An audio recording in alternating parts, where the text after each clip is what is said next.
Oh, what's good? What? I hate lives. I hate this. Oh, what's going on, wrestling? To you know what? No, that's no. We ain't doing this. Hold on. I'm gonna have to hurt Ziggy. I'm gonna have to hurt him because he forgot my music. Like, where's the music at, yo? The fuck I'm talking about. That's what I'm talking about. That's what I'm talking about. That generic shit. Yeah. What's going on, wrestling true believers? It's a great day in Zamunda. My name is Chris from the Hills for Life Wrestling Podcast. Wherever you are in the world, wherever you are viewing us on social media, what's good? Welcome to episode 291. We are on the road to 300 episodes, everybody. Tonight we have a very healthy agenda for you, ladies and gentlemen, this evening. R-Truth got released earlier today. Then after that, Carlito is not renewing his contract with WWE. He recently actually won the World Heavyweight Championship in Puerto Rico. I believe this was either yesterday or today. I'm not exactly sure.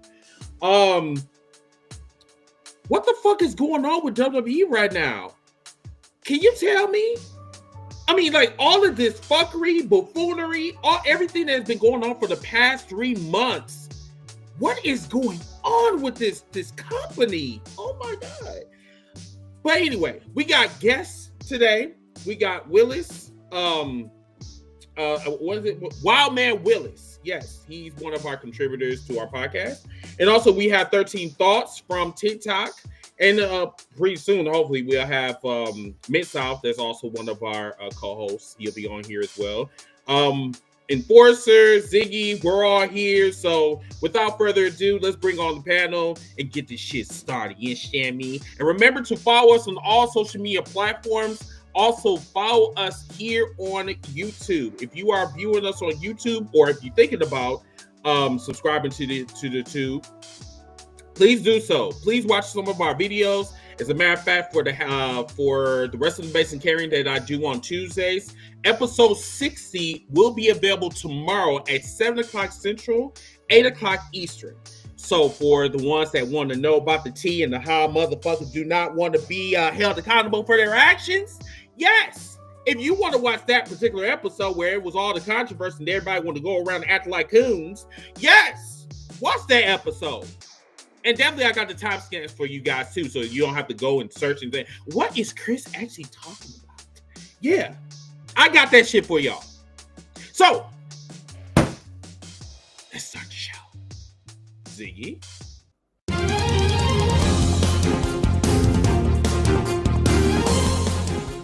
We're breaking down the latest buzz from backstage politics, surprise returns, contract drama, and all the dirt the big companies don't want you to know about. Whether it's AEW, WWE, New Japan Pro Wrestling, or any of your favorite indie scene companies. We've got the scoops, we've got the tea, and we might even have a wrestler to even talk about this.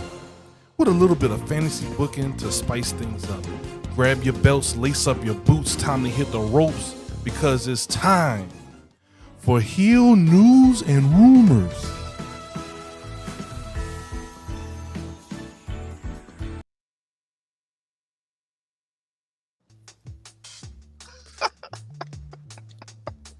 Ziggy, you really outdid yourself. I just want you to know that. I mean, my nigga, you literally gave us a Fox News type of intro. Let me switch over. What can it say? What can it say? Like, I'm like, damn, am I live? Am I like, wow? Am I literally on Fox News right now? Like, update, the format to make, have some fun with it, Ziggy, we are underdressed. We don't have no suit, no tie, no nothing. I know, right? I could go get a jacket. I mean, listen, I got a bully club T-shirt. The fuck, like, listen, I'm not formally like dressed for news. I figured y'all laugh at that. What we doing? But no, I'm gonna give you the floor, Ziggy. You can go ahead and start us off with the R-Truth situation. What is up? Well, how y'all feeling? What's good? Like, please talk to me. What are y'all thinking about? You know what I want to? You know how I feel about the R-Truth situation? Take your coon dancing ass and go bye-bye. I'm sick of seeing you Samboing out every week, stuck in a jive looking stupid. The R-Truth that I remember in TNA was an NWA champion, and he wasn't doing all this stupid shit he's been doing for the last 6 or 7 years, smiling and looking dumb and all this, chasing around the ring with the 24/7 belt, looking like Three Stooges and Benny Hill and all that kind of stuff. It was irritating as fuck. I don't care what nobody say. You might be entertained by it. I was never, ever entertained by it. The last time I really liked R-Truth was the whole stuff with him and John Cena back in the day when he was smoking a cigarette and acting an ass. And he ruined it when he came out there dressed as a Confederate soldier talking dumb shit to Vince McMahon. And after that, I lost all respect for R-Truth. The only reason why R-Truth had this job for so long because Vince liked him acting stupid on the television. Once Vince left, Triple H was like, I don't want this shit on here. He barely want black people on the show anyway. Besides, he already got his new R-Truth coming up with Carmelo Hayes running around with his bling bling on his shirt with that Andre joint. I think Triple H finally watched the episode of Boondocks. Now he saw the episode with the lethal injection about the chain. Now he got Carmelo Hayes running around with his chain and got him with the Miz. So he basically training Carmelo Hayes to be the next R-Truth. That's wild work. That's wild work. That's wild work. Wild work for Wild Ben Willis. He came out to get swinging. I think 13. Listen here, we gonna stop taking away from the pain and plight of all the 17 million little Jimmies out there right now, majority falling of them are into white, their pillows. We're gonna not talk down to the little Jimmies around the world that are all crying. They are crying. All the little Jimmies with their childhood heroes, despite them themselves being in their 50s, their childhood hero just got released unceremonially. Like, all we know is 1 minute he's fighting the WWE undisputed champion. Next minute he's fighting a guy who is having a name identity crisis, and JC Mateo. He's fighting all these issues in the WWE. Now he's having to have to console all 17 million of the little Jimmies of the world. Fuck them kids. This is a rough day for R-Truth and all his many personalities that he has going on. What? Go ahead. Listen. I was entertained by R-Truth, but I am going to agree with Willis about it overshadowed his wrestling ability, and no one don't remember that shit because you just remember him being entertaining, jumping and driving, blah blah blah. Yes, he was there for a long time because one, if you entertain Vince McMahon, you make him laugh. Remember, someone got fired just for sneezing around Vince, but if you make him laugh, you got a job.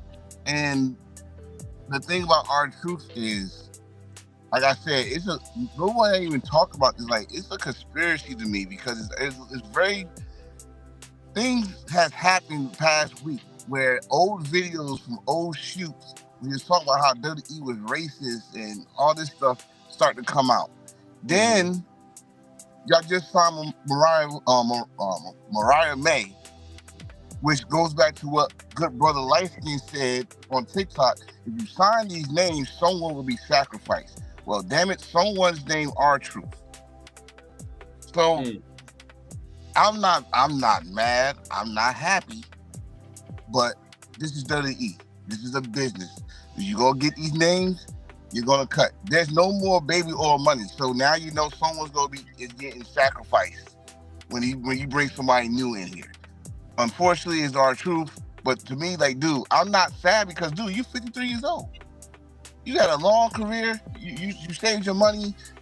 You good. Now, you still got the joy for wrestling. There's other promotions out here. Do not come to AEW. There's some other promotions out there for you to show that, hey, I still can go in the ring. But I'm not sad about this. I'm not at all. Like, bro, you took enough time from a lot of people doing your shenanigans. Hopefully, you're good with it. But for anybody that's mad about it, that say, "Oh, fuck Triple H," you should have said "fuck Triple H" a long time ago. This right here should not be the fuck Triple H moment. All right, you should have said that a long time ago when MVP told you that he don't respect none of the black wrestlers anyway. So that's pretty much all I gotta say about it. Chris, what are your thoughts, sir? He wasn't ready. Everyone's waiting to hear what does Chris have to say about this. Y'all heard what my black ass said earlier. Y'all heard what I said on the cookout. I don't give a fuck about that nigga. I don't care. Wow. Because listen, he didn't give a fuck back in 99. He didn't give a fuck back then. This man said, "Listen, I don't know what racism is. Bitch ass nigga, you stupid. You know what racism is. Sir, you are in the southern states. You know what racism is. The reason why you said that you didn't know what racism was because you didn't want to fuck up the bag. You wanted to go back to WWE at some point in time. Now, remind you, when we seen that video that went viral, okay, this is when he was released the first time. Yeah. So then when he came back the second time, it's like, okay, you already know how WWE gets down when it comes to black wrestlers. So he was just like, he already had this asphyxiating in his mind. Well, I could just be a clown, fuck my integrity. I don't give a fuck about that. Like, I was already a world heavyweight champion somewhere else. So I'm just going to just do what the boss says. So I don't fuck up my paper. And as you can see, for the past 15 years, he was going around being a gesture, being a gesture for the clown, that the circus that we call WWE. I respect what he has done as far as like making history. I do. But what people need to understand is I care about the black representation. I care about my people representing me. When I see them on TV, I'm instantaneously like inspired. Because yeah, when JR and Bruce Pritchard both said that you are in a white man's sport, so you already know that black people is going to have to work 10 times harder. So, you know, when we're working 10 times harder and we're better than our white counterparts, that does something to me. But the problem is with R-Truth didn't give a fuck. That's why I just do not care. You know, and now they're going to find their next clown, which will probably be Carmelo Hayes. And I'm not liking this shit. I'm not liking this situation because I think someone said this best. Because when one person is gone, the next person is going to replace you. So the question is, who is actually going to replace R-Truth as comedy relief, if you will? Well, we thought it was going to be Carlito, because Carlito was the clown on Raw for the Judgment Day. I mean, Carlito's making me laugh. So I guess he was, but if you think about it right now, it's open season.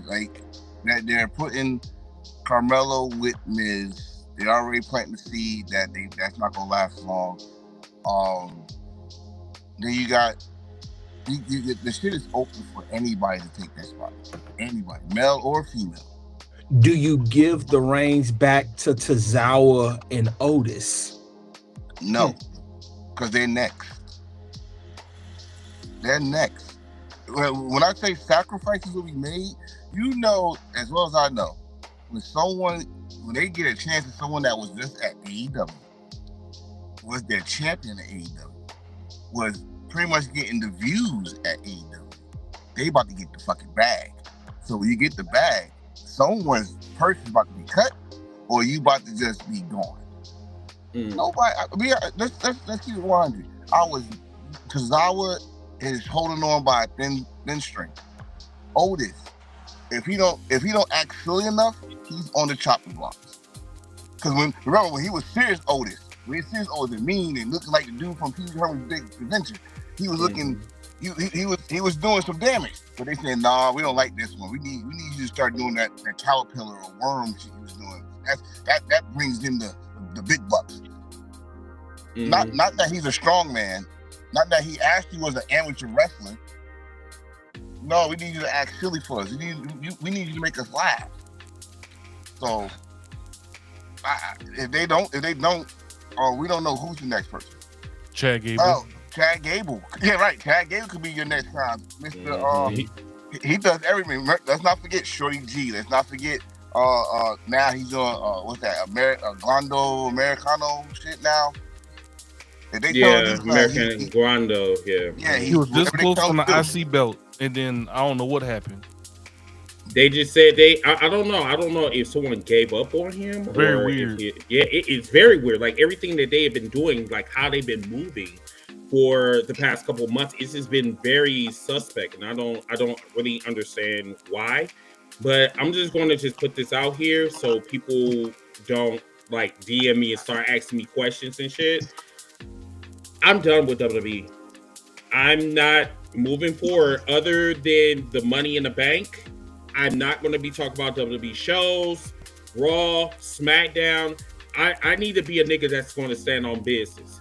I told people I'm a leader, not a follower. So when I tell people that I'm not going to watch this product anymore, after we are done, after we talk about the Money in the Bank, I'm not, no. So like I told Ziggy, I told Enforcer, if they want to talk about it with you guys, that's cool. That's content for us. But I'm not going to talk about a company that continue to keep shitting on its fans, and Triple H did this shit again. This got to be the third time he's been shitting on fans. It's crazy because the fans really went after him today. As a matter of fact, I got that email if you guys want to see it. They went after him all week. Week. He made some crazy statements. Some crazy ass statements about Money in the Bank and all that. The New Orleans stuff. Yeah, the New Orleans shit like really kicked it off. Yeah. That really that shocked the fuck out of me. I ain't gonna lie to you. With the New Orleans stuff, it's because Las Vegas is losing money because nobody going to Las Vegas because a lot of people lost their jobs because of Trump's dumb ass. So the reason why they think WrestleMania there, because they figured that if they put WrestleMania for the next couple of years in Las Vegas, they can get their money back up in Las Vegas. Well, if ain't nobody got no money to get to New Orleans, I'm sad to tell them, ain't nobody got no money to go to Vegas. I know, right? Just saying, that's not how money works. So I do want to bring this up. From my understanding, Carlito got released by WWE earlier today as well. Is that confirmed? Yes. It is? Yeah, he confirmed that himself, just like R-Truth did on their respective platforms. Well, his contract, he went to check. Your service is nervous, sir. His contract is expiring in 2 weeks, from what I have found. So they're just not renewing him. Yeah. So the term getting released is the incorrect term. It's just not choosing to not renew him. Right. Yes. Right. Contract. He knows he's not coming back after his 2 weeks. So expect somebody to take him out or something like that backstage. Finn. Yeah, Finn. Somebody gonna snap on him or something like that. Yeah. Raquel could snap on him. Like, leave me alone, Buto. But that's wow. They were just starting a little love-hate relationship between him and Back-L. And then they just gonna cut it off like this? Whoa. See that name again? Back-L. Back-L is that's all wild she had is work. back, nothing else. She don't have no ass. What's crazy is with R-Truth, he like when I'm sorry, not R-Truth, with Carlito, he showed up in that Bad Bunny match versus Damian Priest in Puerto Rico. Man, Carlito was like, "Yo, sign him today." And then it's like they signed him, and then nothing. He never really done nothing with him. He showed he was in tip-top shape, like all type of different things, and it just kind of steamrolled from. I don't know what happened with Carlito. Ziggy, you're counting someone that getting a big pop in their hometown. That's like U.S. wrestling for WWE. You're gonna but people have been asking for Carlito to return for years, though.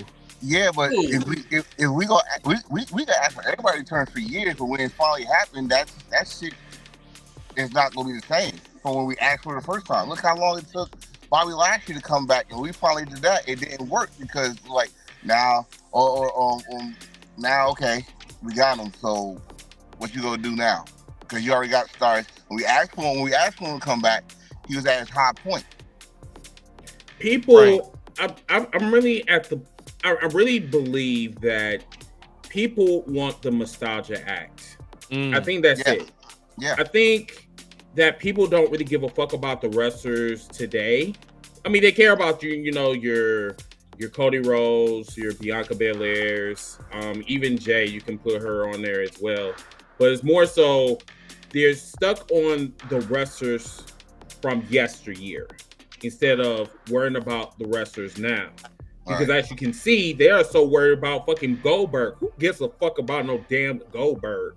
Gives a fuck about him. They have to talk about his retirement match. Man, listen, if the man break his fucking ankle in his retirement match, that will give me jollies because I don't want that man anywhere on my TV. You know who they feed him? You know who they gonna feed him to, right? Gunther. Gunther is gonna take Goldberg. I'm glad you brought up Gunther. That's another thing I wanted to talk about with you guys, and then I'll give you guys the floor. So, from my understanding, and 13, you could probably back me up on this, but Gunther went ghost on social media. I don't know why. I don't know if this is a storyline. I don't know, but I do know from sources that Gunther is unhappy with WWE right now. He's really unhappy with WWE. They don't know what to do with him. I mean, this is where you need to get creative, right? I mean, if you don't know how to be creative, then you really don't deserve that title. I got you, Chris, to support what you're saying. Go ahead, brother. Okay. I'm trying to like with Gunther. Is it just me, or I thought that it felt like they were trying to turn him face, or tweener as people call him now? So they don't know what, like, all right, we can't keep having the angry foreigner win the titles and then hold it for over 200 to 300, maybe 400 days. That's wild work. But you gotta think who's in charge of creative. Triple H. If you look back at Triple H's history in WWE, he was never a good wrestler. He never had any really good storyline. It was the people he got in the ring with. I can't. Go back and look at his matches. I looked at his matches. It was the people he was in the ring with that made him wait. You telling me The Rock was better than Triple H? Hell yeah, Rock better than Triple H. Hold on. The Rock was the first member of the 5 Moves of Doom. Yeah, all he did was smack you 5 times. Do the most ugliest sharpshooter, fucking spine buster, take off his fucking elbow pad, run the ropes back and forth, elbow, rock bottom. No, we're not doing that. I mean, I don't like him as a creative. I don't like him as a COO. But and the fact that he married into the family. But he can still be he still can have a good resume. He's still a good wrestler, technical wrestler. Now we're not going. I mean, right now he is not everybody's favorite guy right now, but his accomplishments. We're not going to shit on his accomplishments. Technically, he was good in the ring. I will give him that. But his matches was long. A lot of his matches was long and drawn out back in the day for no reason whatsoever. Are you counting the World Heavyweight title, the terror, what do they call that shit, the Evolution days? The Reign of Terror. After he left, the Reign of Terror. So you're counting when he pretty much married to the family and said, "Ha, I'm going to take this World Heavyweight title. Yes. Raw is my show." Yes. No. Okay, cool. I give you that. The long and But before then, when that dude was cooking. Because he had both his knees working right back then. That's why. And his quad working right back then. I mean, that's when you saw the transition that this dude is pretty much about to take over the business. When this dude could be world heavyweight champion, lose the title, and then get that shit back. Like he said in a promo, I'm never gonna forget that promo. I lose it, but it's always gonna come back to me. So I can write it down and say it'll come back to me. But no, I mean, it's not just Triple H creating, because you know what another problem is we blew up his head. All right, let's get this right. Like when he was in charge of NXT Black and Gold, everybody put him on the pedestal, like, yes, this is what we've been missing. This is why they beating WWE. And right, but you also had independent wrestlers that knew what the fuck they were doing for the past 15, 20 years in the indies that helped you out. Mm-hmm. When you come up to the main roster, as NXT guys do, it's flusher. They don't know what the hell they're doing. Creative. You gotta remember, he might be the head of it, but it's other people in there. It's a whole bunch of people that think this is good. Oh, because it's trending, we're gonna put it in here. We're gonna try to use pop culture for it to work, and it's not working. Mm-hmm. It's not working because I mean, let's get this straight. For a J match, the most entertaining thing is his fucking entrance, and that's it. Mm-hmm. That's it. Hold on, let me cut in real quick. Comment section, what's good, y'all? If y'all can, comment on everything that you hearing. Please let us know what you feel in the comment section. KRS13, what's good with you? How you doing? Tony from Facebook, how you doing? What's up? Let me just read your comment. So you said that it doesn't make sense to promote him just cause let his contract expire, especially as popular as R-Truth was in the front and behind the camera. If I was a betting man, I would bet that he would end up signing with TNA as some type of exchange program with WWE. So, I mean, you're not that far off, but then at the same time, you gotta understand this man just got released, my nigga. Like, why in the fuck would you go back to why would you even associate yourself with the company that is working with your former employer? That you see what I mean? Like, I mean, you say that I can see it happen. Moreno. Yeah, and to be honest with you, because I am a AEW fan to the core, I don't even want to see him in AEW. Exactly. I just don't. Exactly. Not trying to see him. I mean, that's just how I feel. For R-Truth, if Ron the Truth Killings want to show up in AEW and say I can have one more match, just one. But I'm not seeing him being there and have a good storyline with anybody or this. No, I'm not doing that. And like I said, no disrespect to him, but it's a lot of people that's not gonna remember Ron the Truth Killings. They're gonna remember R-Truth. Right. And if I go back to what Willis said earlier, like he was a wrestler in TNA. Like his last year, that's when he started doing that comedy shit because he knew where he was going. So it's the people not gonna remember that shit. That we could tell them all day. Hey man, you need to Google Ron the Truth Killings. Don't look at R-Truth. Look at Ron the Truth Killings. That dude, the promos was on point. Wrestling matches was on point. This man beat Ken Shamrock to win his first NWA title.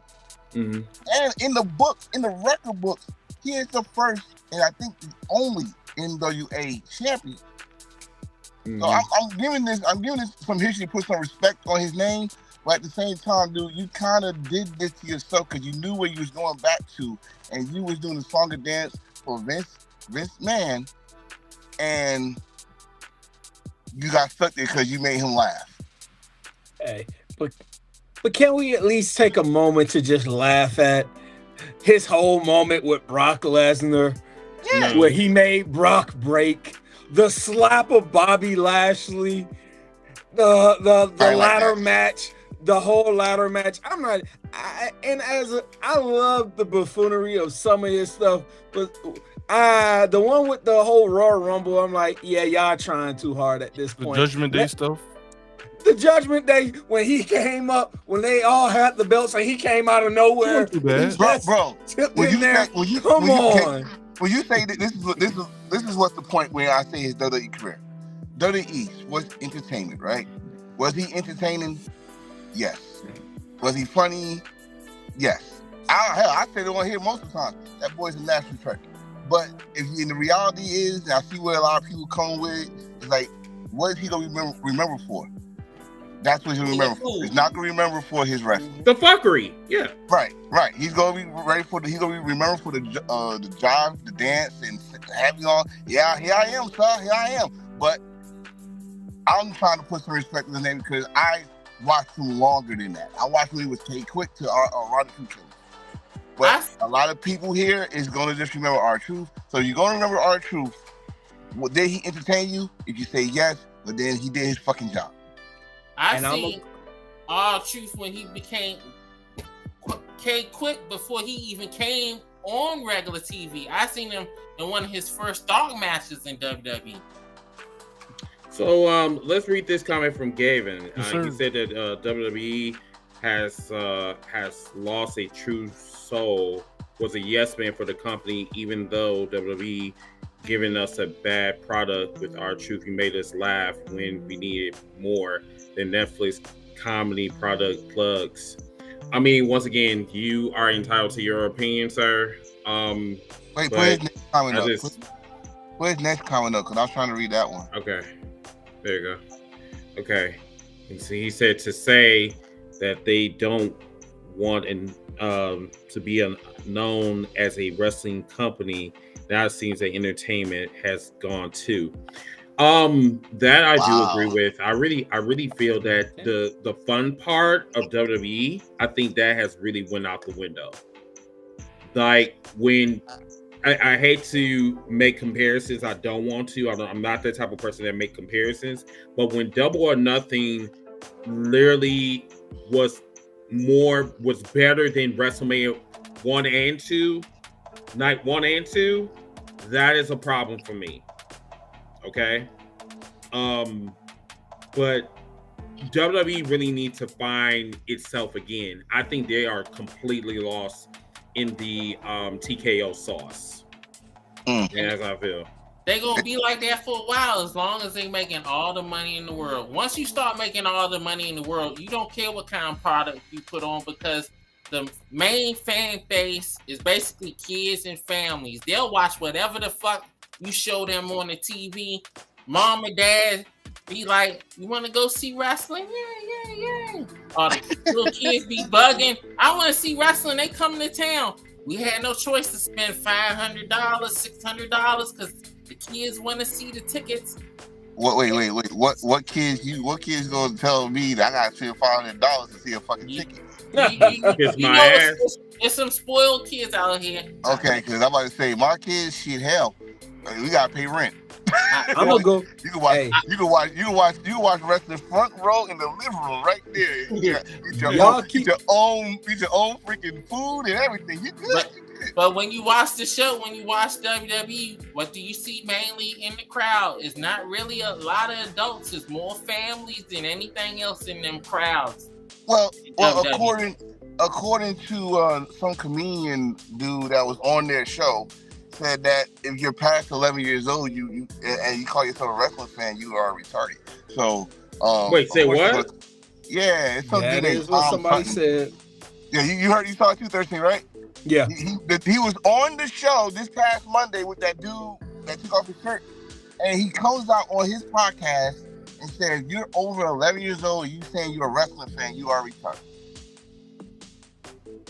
And I was not gonna say nothing, but then Will said this line. I was like, okay, so maybe that's what WWE is going for, just kids. But the wrestling shows I go to, there's more people like in their early 20s to late 40s watching wrestling, and they go there to see have a good time.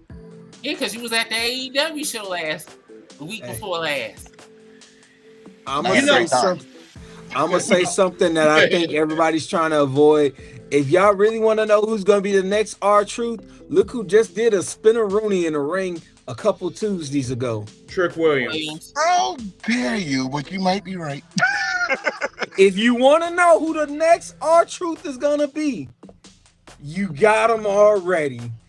I mean, because like you know, this man is having conversations with Booker T. I mean, we're talking about a field nigga that is willing to disrespect himself just to get his money. There's too many R-Truths and not enough Malcolm X's that's in WWE right now. Did you see it? Did you see it when he did? All right, I don't think you did see it because we was all looking at Double Nothing, but he did the hand thing, and then he looked at Booker T. And Booker T was like, "Go ahead, do it." That's why. What did I tell you? I told you he is the Temu. The Temu parody of Booker T. God damn. And y'all just laughed at me and shit. And it's just, he did, yo, Trick did everything. He did the booking, which is rock bottom. He did the scissor kick. He did the spinner Rooney. Popped up like Booker T. I mean, but at the same time, so I don't know who said this, but Chris, this was your cookout, so you might remember this. Remember who said it? I don't know who said it, but remember they said that there's a lot of cosplaying going on in NXT. He's Booker T. You got someone trying to be the next Io Sky. You got someone being this and that. That's what they doing. It's not being creative. It's going for what worked back then and trying to put it on this new person. Correct. So that's like exactly what another trying to be Eddie Guerrero, Latino. Yep. Somebody trying to be Sasha Banks. Yeah. Everybody trying to be a Stone Cold. Kevin Owens, before he broke his back. You know what I'm saying? The Rock. You got Ricky Saints. Sorry. Saints. Hey, we gonna leave Kevin Owens out of this, man. Crash Out Kevin Owens is my favorite character. Listen, he died a long time ago. Crash Out Kevin Owens is one of my favorite WWE man's a walking ticking time bomb. Exactly. I said prayers up to Kevin Owens, but you know what? I think I'm going to have to agree with Sammy. Sammy said it caught up to him. Go to Indie Days, go to it caught up to him. That dude used to do some crazy shit just to entertain our asses. And especially doing that Roman segment, getting hit by the go-kart. One spot in the Royal Rumble, I think that's what did it. When he against did Cody. The Alabama Slam. Yeah, I think that did it. Kevin Owens probably is made of freaking gum and rubber bands. I don't know, but probably finally did it. And prayers up to him if he come back. Just take your time. Just take your time, bro. Take your time. It's no rush. Hey Chris, yes, sir. I got some more information regarding R-Truth's exit. So you had mentioned that Road Dogg had his back when JR and more specifically Bruce Pritchard said that this is a white man's company, and Road Dogg actually had his back. He said that shit not funny, and he proceeded to call Bruce Pritchard and curse him out. So apparently Road Dogg is like R-Truth's day one. Yeah. Now let me twist this back on you. Okay. Because I got one thing to show you. But yeah, go ahead, finish your thought. But this is the same person that dressed up in blackface. Hey. Wait. Yeah. Hey. Continue. There's a whole group of them, but I know. I just want to put that out there. No, I got you. Hold on. Let's add on to that. This man took our culture and made money off of it. He rapped. He came in with saggy bands. He box braided his hair. But Road Dogg was asked to delete his post to R-Truth today. After R-Truth announced his exit. No. So this is confirmed because this was on his Twitter page, but this is ITR Wrestling. This is where I'm getting this story from. So y'all are more than welcome to go and check this out as well. But the post read, "I am heartbroken. It's the nature of the beast, the part of the business that no one likes but the bean counters. I love Ron the True Killings, and I don't care who knows it. What a run! At 11:29 a.m. today, this post has now been deleted.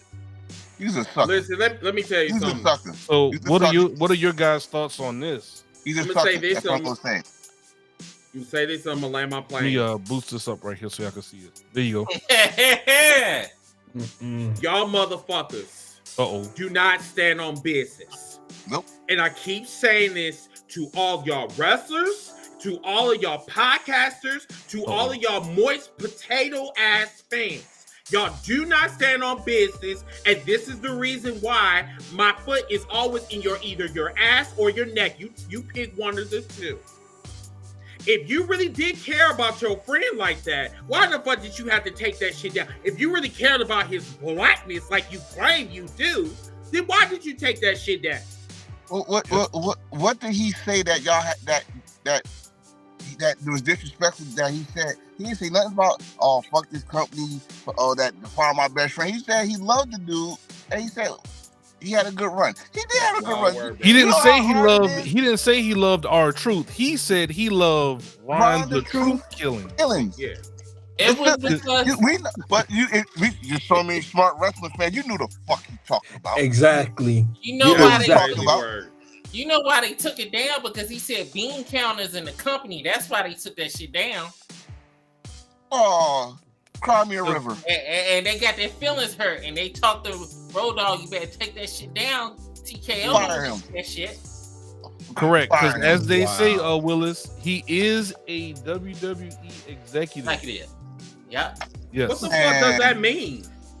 So That means TKO got him by the It means no loyalty. That's what it means. It means no loyalty to your friends. You're an executive. You have no heart or feelings. You don't get to care. Take it down, or you gonna be right next to him with a pink slip. That's exactly what it means. Take this down, or you and him, y'all gonna be having the same conversation. They say y'all you know what? Y'all can go ahead and recreate y'all tag team. Let's remember though. Hold on. Let's remember, Road Dogg just came back. Wasn't he fired before? Yeah. Yeah, he now came back. Yeah. Yep. They hit Road Dogg with his own theme song. Oh, you didn't know? Your ass better call somebody. End of conversation. They said play with something safe. Don't play with us. Take that shit down. I'm surprised they ain't try to snatch that fan's video of Randy Orton talking about that he pissed that they made them pay all their money to come see the show. I ain't surprised they ain't come after Randy's ass for that shit. They're not going Randy. What you gonna do to Randy? Randy's not the current target. What you gonna do to Randy? If Randy committed sexual assault, do you think that WWE will care? I'm just They're not gonna fire Randy. Look, a wall. I mean, because this is the same person that actually put his hand in his dick and said, "Hey, how you doing?" to somebody that was in creative. I told you, WWE is disgusting. That is a disgusting ass fucking company. You talking about crash out? Kevin Randy was a menace backstage. Kevin never did no shit like that we know. But about. there ain't no black person who will ever be able to get away with that. Why? Because this is a white man's world and this is a white man's company. And a Jewish man's company at that now. That's even worse. That's why we paying so much money now. Who's Jewish? And Manuel, what his name? The guy that owns TKO, he's Jewish. Oh, he is. Oh. Yeah, that's why it costs so much to go to the shows now. Because Jewish people like money. That's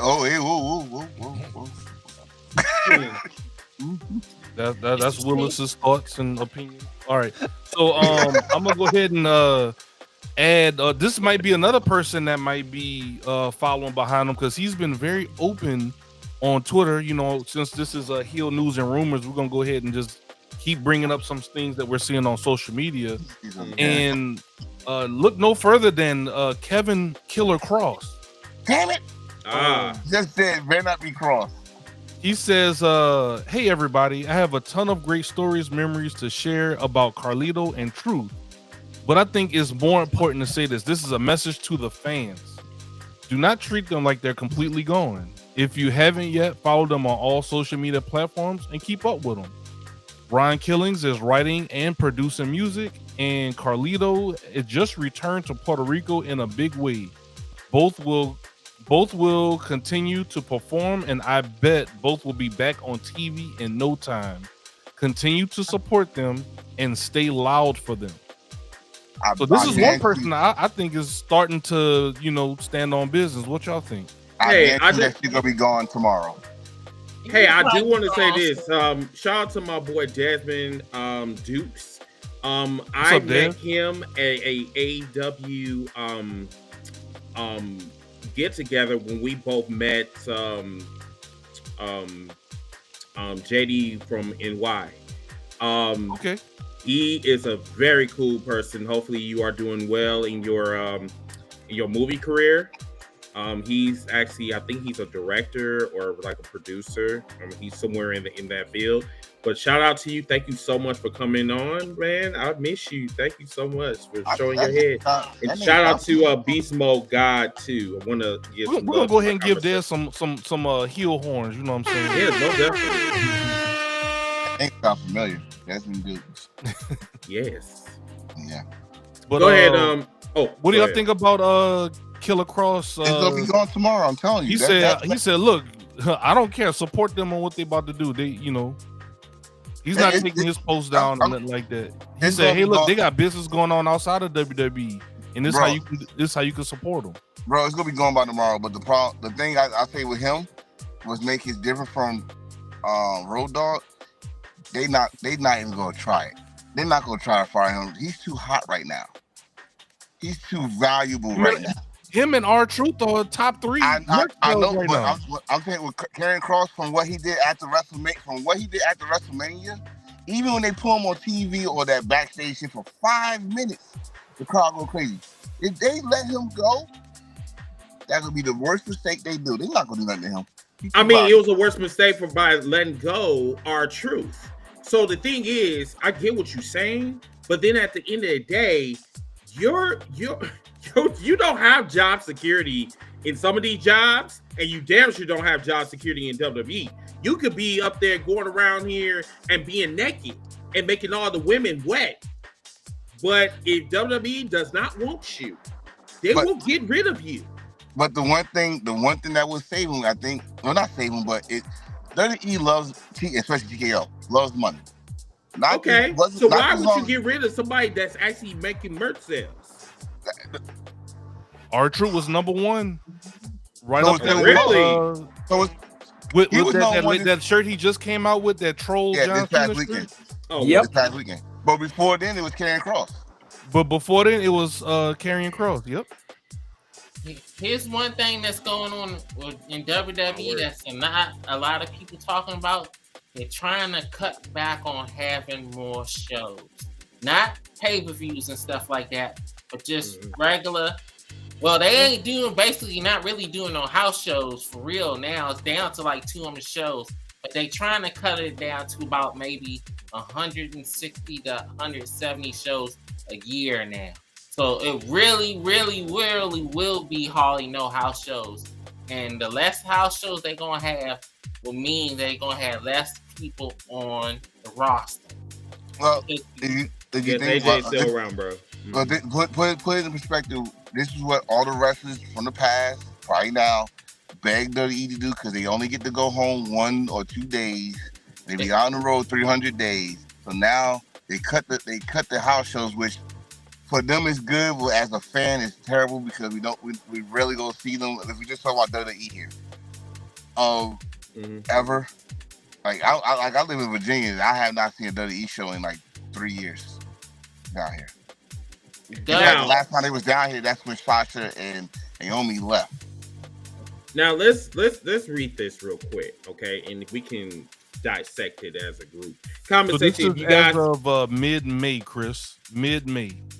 Mid-May. So this was before. This was right before R-Truth came out with his new merch. So it was Karrion Kross, Joe Hendry, Cena, Jacob Fatu, and Randy Orton as your top 5 merch sellers.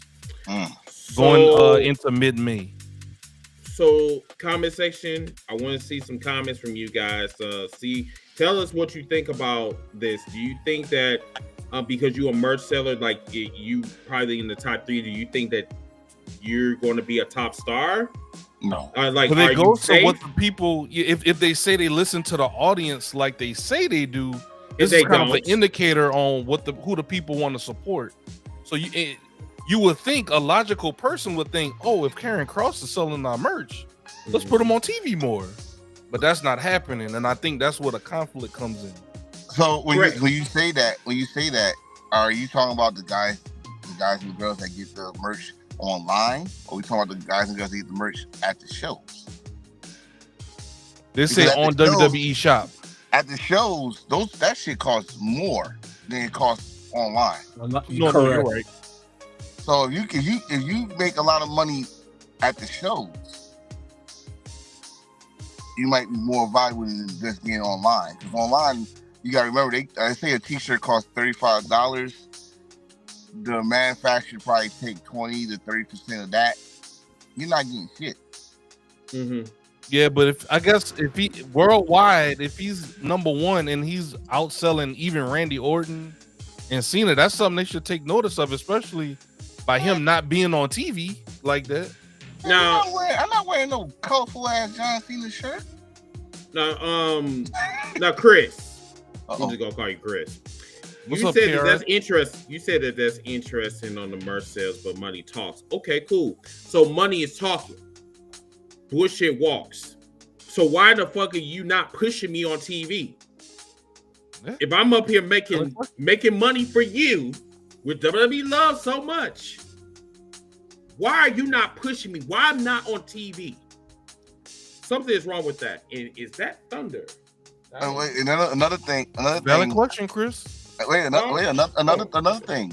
Why is Karen Cross, Killer Cross, his documentary is getting more views than anything y'all produced this year? It's actually about self-funded. It's about to triple. Any documentary views, 24, whatever the hell y'all doing, documentary wise, anything y'all doing. Why y'all not pushing this dude? Hey Tone, did WWE fund that or he did that himself? No, he did it on his own. There you go. Self-funded. Come on, do you think that WWE is going to fund you? Do you think they're going to help you? That's why. He did that on his own. What? And the crazy thing about that situation is that dude averaging like 2 minutes of TV time, and you can hear the crowd. We want Cross. Now this is what Jim said. Telling you what they want. Let me talk to my conversation real quick. So Jim Milton said this. He said Ron Cena shirt sold out a lot and still got released today. Crazy words.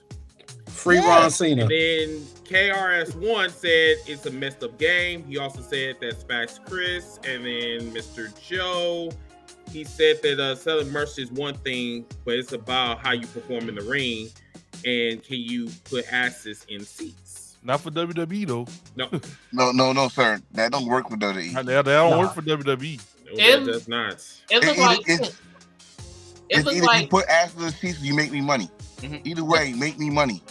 Shut up, make me money. It looked like Killer Cross is going the way of one Zack Ryder, who did the same exact thing and got over, and they gave him a belt for one night just to shut everybody out. And after that, they had him doing a whole bunch of dumb shit before they let him go. It's called be careful when you do shit like that. Because if you make yourself over outside the machine, okay, cool. We're gonna give you that shine. Bring it over here and we're gonna pull that rug underneath you and we're gonna show you do not get over without we say so. You need my permission. Yeah, you need my permission to do that. So he's doing that, but he also said it when he responded to Logan Paul. He's learning from Logan Paul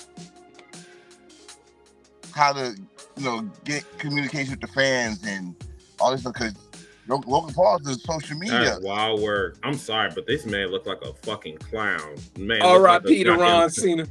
This man looked like Ron Cena. This man looked like he just got off a slave ship. Yeah. Wow. That's a bright slave ship. Yeah, it is. It looks like a goddamn tugboat from Super Mario Brothers. It said farewell to it. Maybe he knew something we didn't. So someone said that on Twitter. Like, hey, this man gave us a hint that he was gonna get released a week ago, and he had the little towel that said this is the last run, all that shit. Like, maybe. But I don't believe that at all with what John Milton got on there. Hey, what's that? Look what he said. Good boy, Stop. Stop. But yeah, I'm not even gonna entertain that one. Man, I'm not either. That's some coonery bullshit. I'm like, dude, get the fuck off my TV. I would never buy that bullshit. Understand when people say, "Oh, R-Truth got released." No one say, "Man, no." His contract is up. They're not gonna renew it. He ain't do nothing that disrespect the company. He ain't do nothing that disrespect anybody. His contract is up. They said, no, I think you had a good run. It's time to go. If anybody want to talk about surprise cuttings, I think the last time WWE surprised me with a releasal was Braun Strowman. Since then, every other releasal, I've just been looking like, yeah, you ain't been using them. Fuck it. I'll go further than that. Kurt Angle. That one surprised me. No, which part? I'm not gonna go back. I'm not gonna go back to that machine. Kurt Angle. I'm not gonna go back into that machine. I'm talking about of 2025. Oh, I'm not surprised at that. What was Braun Strowman doing except for getting squashed by Bronson Reed? Better question. What was he doing to first merit this big ass contract he was signed to? What? Control the narrative? I'm sorry. What was he doing to merit the contract he was already under? Absolutely nothing. Yeah, he was under that. He was under a large contract. So that's why I was surprised. That's why I say that's the last contract releasal that I was actually can say, oh, gasp, to, because the rest of them is like you ain't using them no way. So he had a massive contract. You talking his first term in WWE? This time, when they released him. When they released him and brought him back, his contract was a nicely sized contract to do absolutely nothing. Run around, do this right here about three times a week. Run around the ring like a big ass choo-choo train off the track, like he was literally trying to do an audition for Final Destination Bloodlines. That's all he did most of his run, and yet he was still making this big check. So it's like, why don't you release him? He's a big meaty man slapping meat. So of course they don't want to release him. Finally, and yes, I know what I said, Chris. Fix your face. That man said a choo-choo train. That's why I said that was the last time they surprised me. Wait, what? I thought that this comment. There's nothing wrong with slapping meat. Can someone tell me when was the last time an African American fought another AA? Are you talking about American Health Insurance? No. Never mind. Never mind. Okay. American Airlines? Right. All right. Diesel, can you be a little bit more specific so we can answer that question for you? I guess. I was While we do that, I got this for you, 13, to highlight your comment about the train. Stop. That's all he did. This is literally all he did. Not Thomas. That's all he did. So Braun Strowman was just there for terrible to run around and break stuff. Yeah. Because they broke through walls. They broke the top of a little car. He was just there to break stuff. Missa, we're gonna bring you on in 1 second. We just wrapping up on this subject. But now you got more toys. Trick and Mello. What about Trick and Mello? No, he said that's what he said. The last time African American versus another African American. Oh, okay. Gotcha. Okay. Let me see. Let's see. Diesel said that all black match not for title or anything. Just all black matchup. Dude, you want to say all Mexican matches is all Mexican matchup? Well, I mean, all the time. All the time. I mean, I guess I'm trying to get to. I'm trying to understand his point. So, like, what are you getting at? Like, are you saying that they need a match in Zamunda or some shit? Because I'm from Zamunda. So I remember they had Obafemi, Trick, Javon Evans. Javon Evans. That's your all black. I think he's saying that I think he's saying that they're fighting just to fight. They're not fighting for titles. They're not having a title match of a black man versus another black man for a title match. Or in NXT they did. I don't know about the main roster. Nah, I can't remember the last time. Are you saying that they don't have like a direction, like they don't have like a storyline or something like that? Because I get what you're coming from. I mean, are you talking about the main roster? Because someone just put the main event of NXT was 3 black dudes versus each other for a title. So you must be talking about the main roster itself. Javon Evans, Oba, and Trick. Yeah. We leave NXT alone because brother Shawn Michaels cross-eyed. At least he looks straight at the black people for a minute. But main roster, no, they don't do that. Main roster, I think I remember Shelton and MVP going at it for the United States Championship, like early 2000s, gold standard. C13, I ain't throwing no one in the machine. He said no one. He said no. Somebody asked me earlier. I was kind of stumped. Main roster, only not NXT. Right, not main roster. He's talking about just main roster. Then no. Then Sasha and Bianca. No. Wait, are you talking about of all time, or are you talking about in 2025? Lately. Oh, lately. Yeah. Oh, lately. Oh, no, I don't think so. Yeah. Yeah.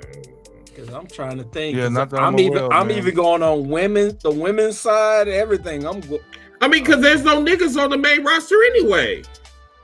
Yeah, because Profits, but they don't have nobody else to fight against other than the New Day, and they on 2 separate rosters. Man, yeah, Bianca and Naomi was they were all friends. They WrestleMania. That's the last time. Do we want to count? WrestleMania. Hey, Chris, I need an asterisk. Are we counting nigga wannabes too? Cause we are. We can say the Usos. Thank you. No, we're not counting wannabes. No, we're not. No. The last was Jade and Naomi. That's about it. He said wannabes. Yeah, Jade and Naomi at WrestleMania. Yeah, that's the last one. What's going on, James Stewart? How you doing? You said Jade and Naomi. Denard said that there's not enough brothers on the main roster to have those showcases. What's up, Lights again? I mean, listen, even if they did have enough brothers on the main roster, they gonna display them at Thugs or Thugs or you get what I mean. What's going on, Kevin? How you doing? I'm showing out bling bling. Andre bling bling. What's going on, Chris? How you doing from YouTube? The Dre. That's what he called his name. The Dre. He said that there's some dumb shit to say. What exactly did I say that was dumb? What's up, Denard Ramon? Are you related to Razor Ramon? I stand on business on anything I said. What's up, Kevin? Wait. Denard, is that light skin Denard? Yes, that's light skin. Light skin. What's some dumb shit you said? I don't know. I would like for him to repeat that. If he's referencing anything I said, I stand on business. Yeah. Oh. The Ricochet said WWE is the prize. Right. Oh. I love that. Can we talk about that? Ricochet wait. We'll talk about that in a second. We're gonna talk about that as a matter of fact when me and South get on, because then I'm gonna give you guys the cookout menu so we can discuss that, and then that'll take us out. That'll take us to the rest to the end of the show. Anything else? We're gonna wrap up this topic. Yeah, R-Truth segment. Yeah. Nice. Anybody? R-Truth. Then we'll bring on Miss South if he's ready. I just have one question. Did they finally let Carlito finish that apple before they cut him? Nope. Because we only ever see him get one bite into this apple, and then the apple goes off into the abyss of Narnia. Does he ever finish this apple? Why are you like this? Go to the corner. Welcome, Miss South. Who the fuck told you to give him some goddamn horns to say that shit? That's Miss South, man. That's the homie. That's not Hello, Miss Saints fan. I don't give a fuck about Miss South. I'm talking about that nigga over here. Look, him.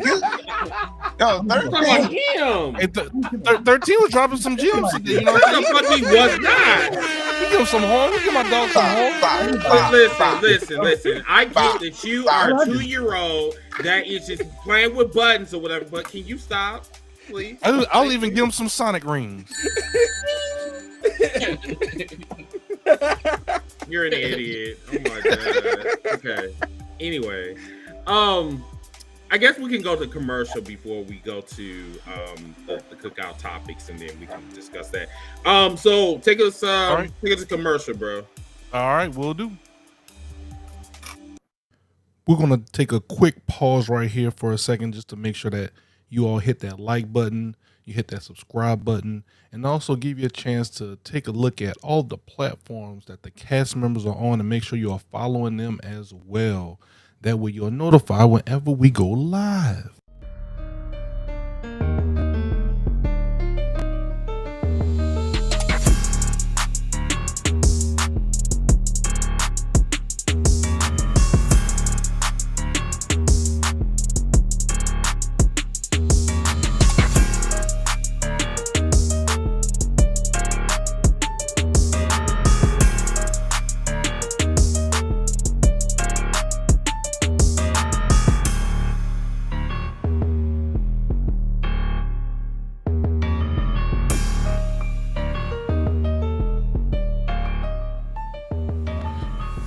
And one last thing, please make sure you check out our store on ProWrestlingTees.com.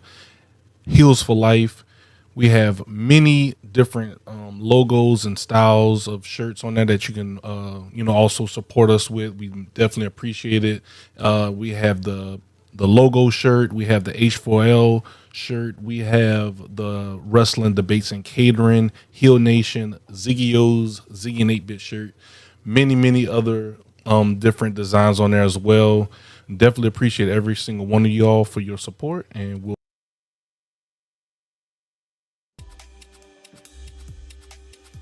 Thank you, Ziggy. Appreciate you. All right, so for the second hour, everybody, we are going to be discussing this. So this is what we're gonna do. Because I know a lot of you guys and gals that's in the comment section. Tell me what you think. As a matter of fact, take one of these topics and talk about it.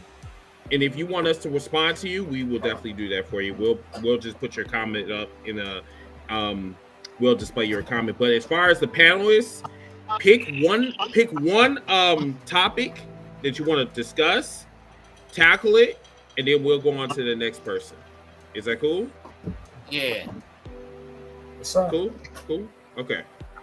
I want to talk about Ricochet. I didn't even know you could do that. Thank you. I got your big dog. Wait, I want to talk about Ricochet. Let's see. Yep. Okay. So, matter of fact, Ricochet is actually on here. He's actually the third one. Ricochet, he'll run this 10 times better than John Cena's heel turn. But since we're talking about Ricochet, let's talk about Ricochet. Go ahead. Well, he is just the natural treasure since he done got let go by WWE. He has a personality. I like the fact that he's being a jerk and an asshole, a buckethead asshole, and it's working for him. And he's doing the same thing on the television that he's doing on Twitter. So it makes it even more better seeing him be this asshole that's too cool for the girl that he done married, and people will hate on him for that. And he uses that to his advantage too, which is even more perfect when he brings that shit up on social media and all the little jerks get mad about that shit. It's just so fucking cool. And he's more believable as a heel than John Cena, But John Cena on there cracking smiles and shit. Don't even believe the words he's saying before he even come out on the damn stage half the goddamn time. Look like he took a bunch of mean pills before he come out on stage to make himself look like he mad, but half the time he be having his head down laughing and shit. Okay, cool. Who is next? I guess I'll be the unfortunate one to bring up Money in the Bank. Go for it. No one gives a crap about Money in the Bank right now because there's too many things going on. You've had no time to build anything up. Short of your Money in the Bank ladder match, nobody gives a shit about Becky Lynch going again against Laura Valkyria for no other reason that they both have the same accent, and according to Highlander, there can only be one. No one cares that you are literally taking, with the exception of that title match, what other title match do you have that night? Period. You don't have either of your top men because they're intertwined in a tag match that nobody gives a fuck to watch. You don't have where's your US champ? Oh yeah, Jacob was trying to be in the ladder match, but just got foiled by somebody, and most likely is gonna end up fighting against somebody like Carmelo and squashing him in under 7 minutes. I'm only giving them 7 minutes because I say if they have that match, The Miz is going to be part of the interference machine. So I'm giving it 7 minutes. What are you producing to make us want to watch? And how can you give us a lead up to a show if you have like 12 shows stacked upon one another? That's why nobody's really talking about Money in the Bank right now. Too much. Cool. Let me cut in real quick. Let me just go to the comment section. Daddy Donald said this. He said, "Fuck you, Triple H, for releasing R-Truth. I am now a AEW fan. Can you give him some horns, please?" He said, "Just kidding." Oh, just kidding? Then fuck you. No. Keep reading. Just playing. Okay, so now I'm an AEW fan. Just joking. I would never be a fan of that garbage company, but it's still fucking bullshit. You can suck my dick for releasing R-Truth. So let's have a conversation. I thought I wanted to keep reading. No, I'm done. I think I'm done. He's done. So you telling Papa Triple H to suck your dick and shit, right? So you already know that Triple H doesn't give a fuck about you, but for some apparent reason, I don't know why you thinking about AEW when we're talking about a WWE subject. I don't understand that part. But I guess you've been sucking a whole bunch of dick for WWE for the longest. I mean, I don't understand why you don't want to. Why you want to stop now? I mean, no offense though. But you know, I mean, I'm just trying to figure out, like, you know, we're not trying to play the tribalist game, but my nigga, like, you got it. You got it. That's a 12-year-old person's comment right there. What's the rest of the list? Because I wanted you to cook him. I mean, I guess. Yeah. No. Yeah. I don't got time. I don't got not today. I got you. Trying to read. Who's next? What else it says? God damn. Oh yeah. Let's talk about this fans trying to this fans' obsession with the demise of AEW.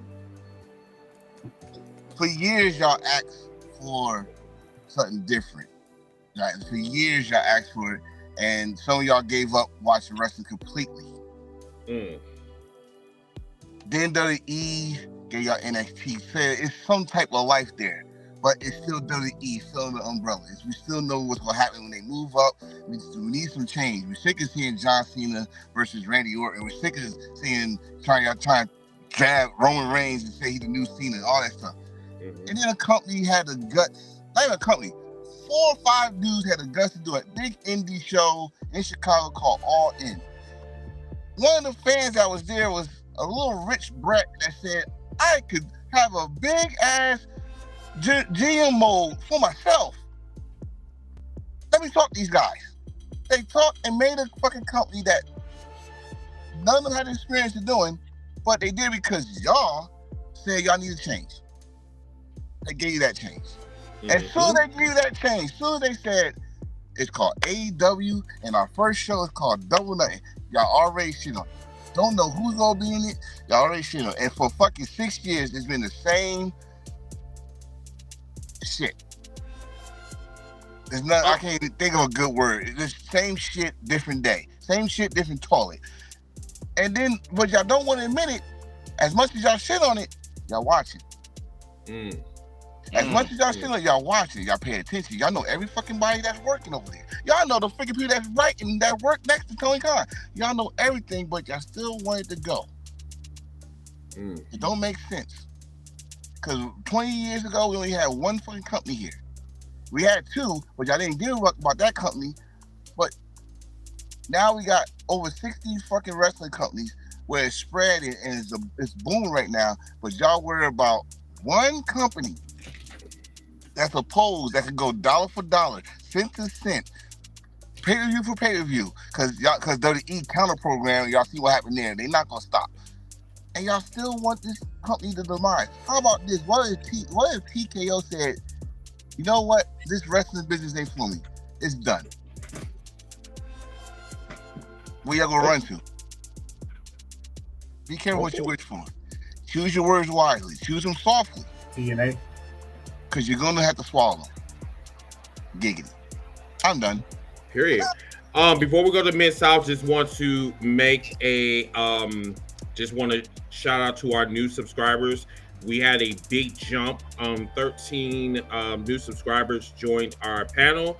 So, joined our community. So I appreciate each and every one of you for doing that.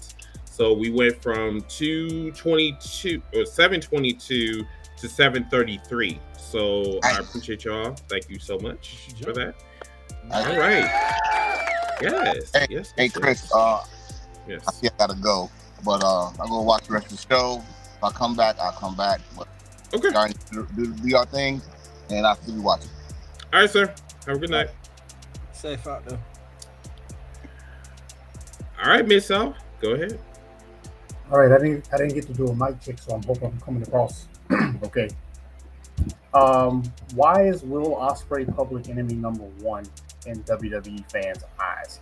I think the answer to that question is in the actual question. And that's because the only people that hate Will Ospreay are the WWE fans who don't really hate Will Ospreay. They just hate the idea of Will Ospreay. They hate the fact that Will Ospreay is actually better in the ring than 99% of the people that they watch on the other channel. And that's just a hard fact. They hate that Will Ospreay, with pom-poms, celebrates the company that he worked for. If we remember, they did the same thing to Edge when Edge got in the middle of that ring and praised AEW for how great a company they had been since he's been there. So anytime any wrestler gets into the public, into some public space and speaks glowingly about the company that signs his paychecks, that's an issue with the other fan base. Again, not the wrestling fan base, because I always say there's a difference. You got two types of fans. You got WWE fans and you got wrestling fans. Wrestling fans watch everything. WWE fans watch only WWE. So we're talking about a small select amount, a small segment of fans only on the internet that only watch WWE, and it pisses them off because some of them, the majority of them don't watch AEW at all. But some of them actually watch AEW, like I said in the comments, with a pen and paper in their hand, ready to write something down that they can tweet negative about AEW. They literally watch wrestling with a microscope, pen, and paper. Watching a good wrestling match. Damn. Can't write about that. Damn.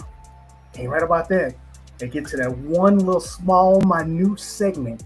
The one segment that nobody gives a shit about, but something bad happened in it. So, I got him. Let me write that down. Let me go to my Twitter machine. Blah blah blah. I hated the just pick any random tag team or any random person. They don't like what she did in there, so they'll tweet that out, and then the next person will run with it. Yeah, that was terrible. It was terrible. It jumps everywhere. Meanwhile, if you look at the totality of the episode, it was a great episode. But what do they talk about? The one minute segment that they didn't give a shit about or that they could hate on.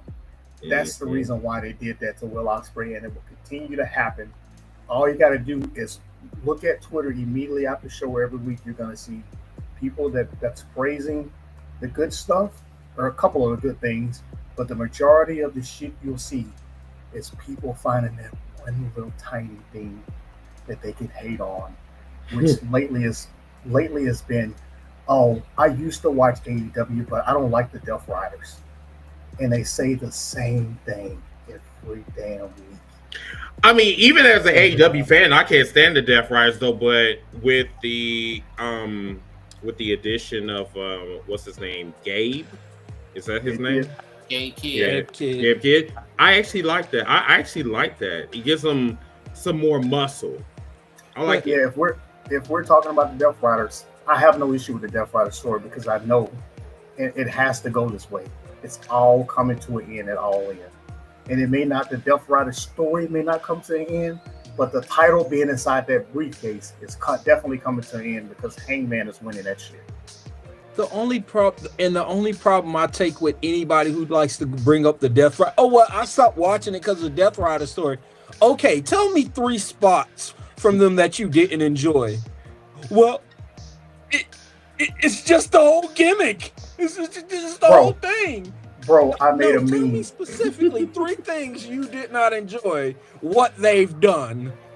They can't tell you. I made a meme. I literally made a meme that just says, you don't have an original thought. Something like that. You don't have an original thought. Because that's all it is. They're just regurgitating what somebody else said.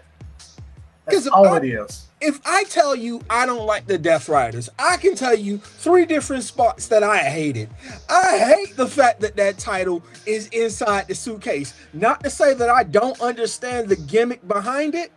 I understand the gimmick behind it because that promo they made a couple months ago, he said, if you want to see the title, beat me. If you want to see this title, beat me. Listen. That title, that right there, that promo alone shut my ass up. Because as much as I was talking about, hey, show the goddamn title. If you want to see this title, beat me. Okay. I mean, he has a point. I'm not going to lie. I'm just like you. I hated that title being in that briefcase until he made that promo. When he made that promo, I knew it was going to eventually be part of the story. And Ospreay, the person that they hate, just brought it up. So now it's going to be talked about on every single episode. That title being in a briefcase is now a bigger part of the story. And that's what I love because that briefcase is going to be probably going to be involved in the finish. It's probably going to be involved in the finish at All In. I thought AEW didn't tell stories. That's what they say on the internet. I mean, it's the same thing that Miss South just said.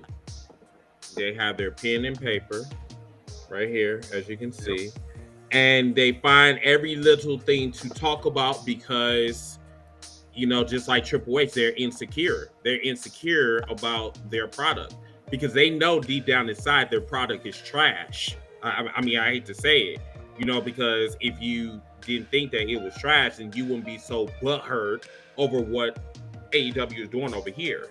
And the crazy thing is that Double or Nothing destroyed everything that WWE did this year alone, including WrestleMania. And WrestleMania is their bread and butter. Like, how the fuck can you fuck that up? But I digress. Right. Go ahead. I'm sorry. Are you writing everything down? Oh, wait a minute. Are you writing something down with the hot dog? Oh shit! My camera's on. Run! Bro, that Anarchy in the Arena match, man. Several times during the day, I think about something inside that match that, every single person in the match did something of use. Like I sit up here and I just think about that match and I think, damn, Marina Shafir, man, she moved to another level inside that match, right? Did she not? The Young Bucks, people hate the Young Bucks, but what they did in that match, they not only did the ridiculous thing of dressing up like that, but they also put plenty of people over inside the damn match. Swerve got the pin. Think about that. Swerve lost to them. You know, was a couple months ago when he lost in that match to them. He got the pin in Anarchy Arena. At Dynasty, yeah. He got the pin. People was mad about that. He got the pin in this match. Anybody else could have got the pin in this match. They made a point that Swerve got the final pin in that match. Will Hobbs, tell me they didn't make him look like a star in that match. They made him look like $1 million. Monster. God, man. Monster. Like a pure monster. And plus, they played the song WWE is scared to play. Let the bodies hit the floor. You know what? Yes. I feel I would have been pettier. Whoever was in production for that specific thing, I think I would have went dynamically more petty. I would have intentionally took a song from a theme song that WWE did in that era and used it. They did. They did. They literally now did. Matter of fact, that theme song that they played, that was the Alliance theme song. So yeah. Well, so I think the whole bodies hit the Petty floor came thing, out. Right. Bodies hit the floor was great. But what made bodies hit the floor even better is that they played I'm So Excited for it. Because that shit was hilarious. I was like, I know the fuck they ate for the rest of this entire match. Everybody just looked at each other and was like, fuck it. Yeah, fuck it. That's right. Guess that's what we doing. And then Kenny said, no, fuck that shit. Let's crank this thing up. Swerve's whole demeanor toward the song is what made me laugh. Like, he's like, are we really gonna? And then he finally just and just. You know the reason why they did that because AEW actually replaced the Dynamite thing with Let's Get Excited, and the internet got pissed off about it. That's the reason why they did that. I'm glad they did because I got tired of that damn song. That song was just.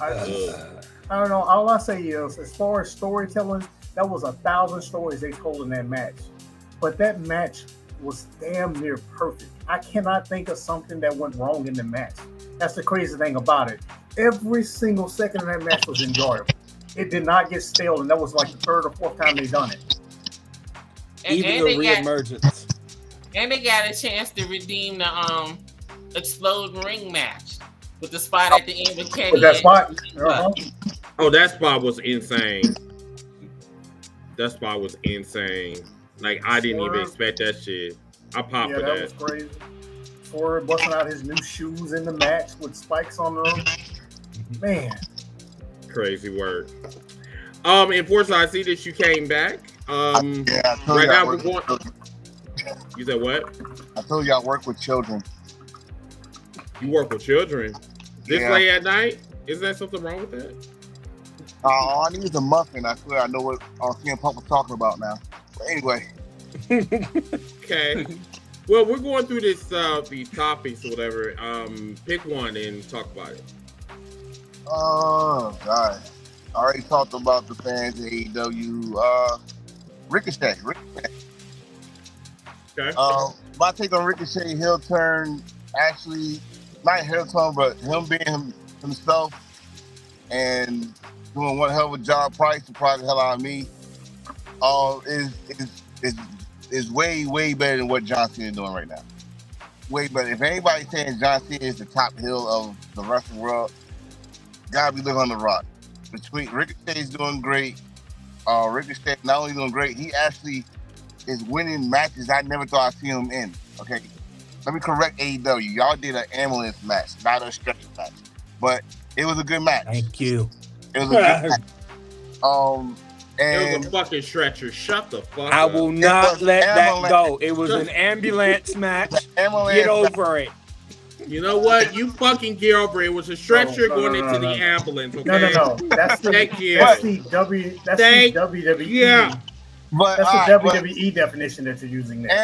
Anyway, Ricochet, he'll run right now, probably his best run in years. And I'm glad that he found his passion for the business again.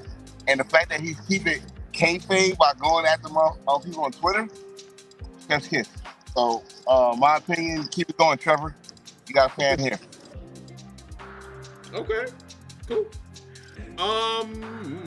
Hey Ziggy, can you bring up the list again, if you could?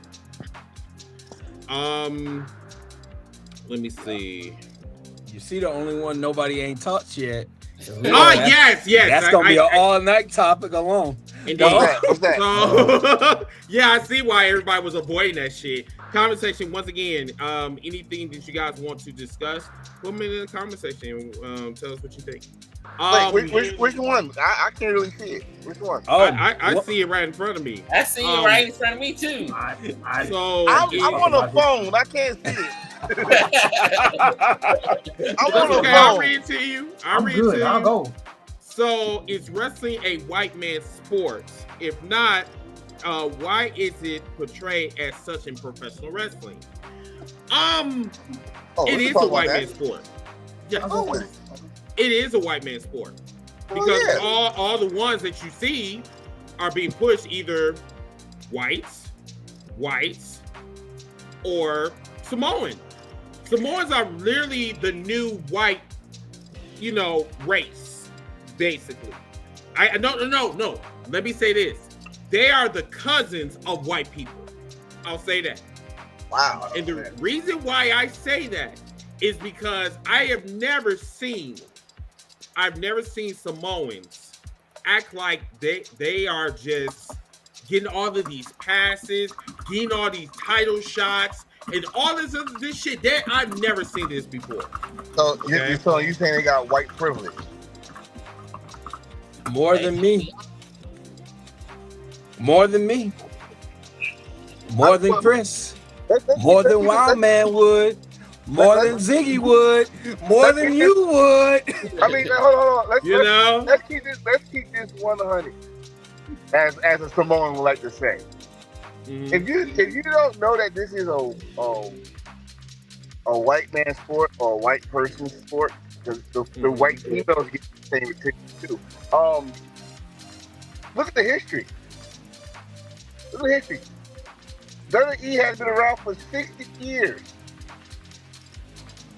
How long did it take to be a black WWE champion? 50. The NWA been around since 1905, something like that. Correct me if I'm wrong. And it took all the way to 2001 to put a black man as the NWA champion. Not to mention other wrestling companies, except for, all I say is the indies, because the indies is pretty much us. How you see us in the slums, bottom of the barrel. So don't try to put y'all all lives matter glasses on and say no. Wrestling is not a white man's sport. Wrestling is like the military. Ziggy, back me up on this, please. That's the white man's world. We just living in it. And then also, I'm just gonna say this, and then I'm just gonna land my plane with this. The thing is that when we talk about the issues that affects black people, it seems like, and this is both black people and white people. They say keep politics out of this, right? But then you got some nigga or some bitch sitting up here talking about, well, why Carmelo Hayes is not being pushed? Well, remember, you said you didn't care about politics, right? So why are you so worried about it? And it's just, this is never going to change. No. Because they always want to keep black people at a certain level, or they want to make them a mascot, aka R-Truth, aka Titus O'Neil, aka Booker T. Who actually stood out? Mark Henry. Like Mark Henry. The only one that was not treated as a mascot, I would literally say Bobby Lashley. Because Bobby Lashley looked like he will kill you in real life. It almost. He almost except did. when you had Leo Rush pointing at the almighty chief. Bro, Yeah. no. It's either that or his last little run with the Street Profits. They're trying to make him something he's not. They're trying to make him the suit guy and all this stuff. That shit did not work. That did not work. It's not. That was a very unusual bunch. And then still, they were never ever named. They never had a. No, they tried. They tried to name the Pride. The Pride. This is not Pride Month. They tried. It is Pride Month. Oh, well, it's Pride Month now. This ain't Lion King. This ain't Lion King. Can I say? Go ahead, I don't believe wrestling is a white man's sport. I believe that wrestling is a white dominant sport. Wrestling is dominated by white folks, and there are several reasons why. One of them is one that I brought up before. If you look at the front office, that's why I call it front office of the WWE. You got your CEO, Triple H. You got all the other people under him. None of them are black. Not a single one of them. AEW, you got a couple people up there. So that's progress that I see. But pro wrestling as a whole, you gotta look at it like the like the NBA. The NBA, if you go back to the 60s, that was all any black people in it. But over time, black people proved that they were better athletes, and they took over basketball. Same thing in wrestling. Me, growing up, it took forever for me to see somebody black for the most part. I definitely didn't get to see anybody black wrestle every single week on TV. That shit didn't happen at all. Not until the mid 90s. So, like I say, I don't think it's a white.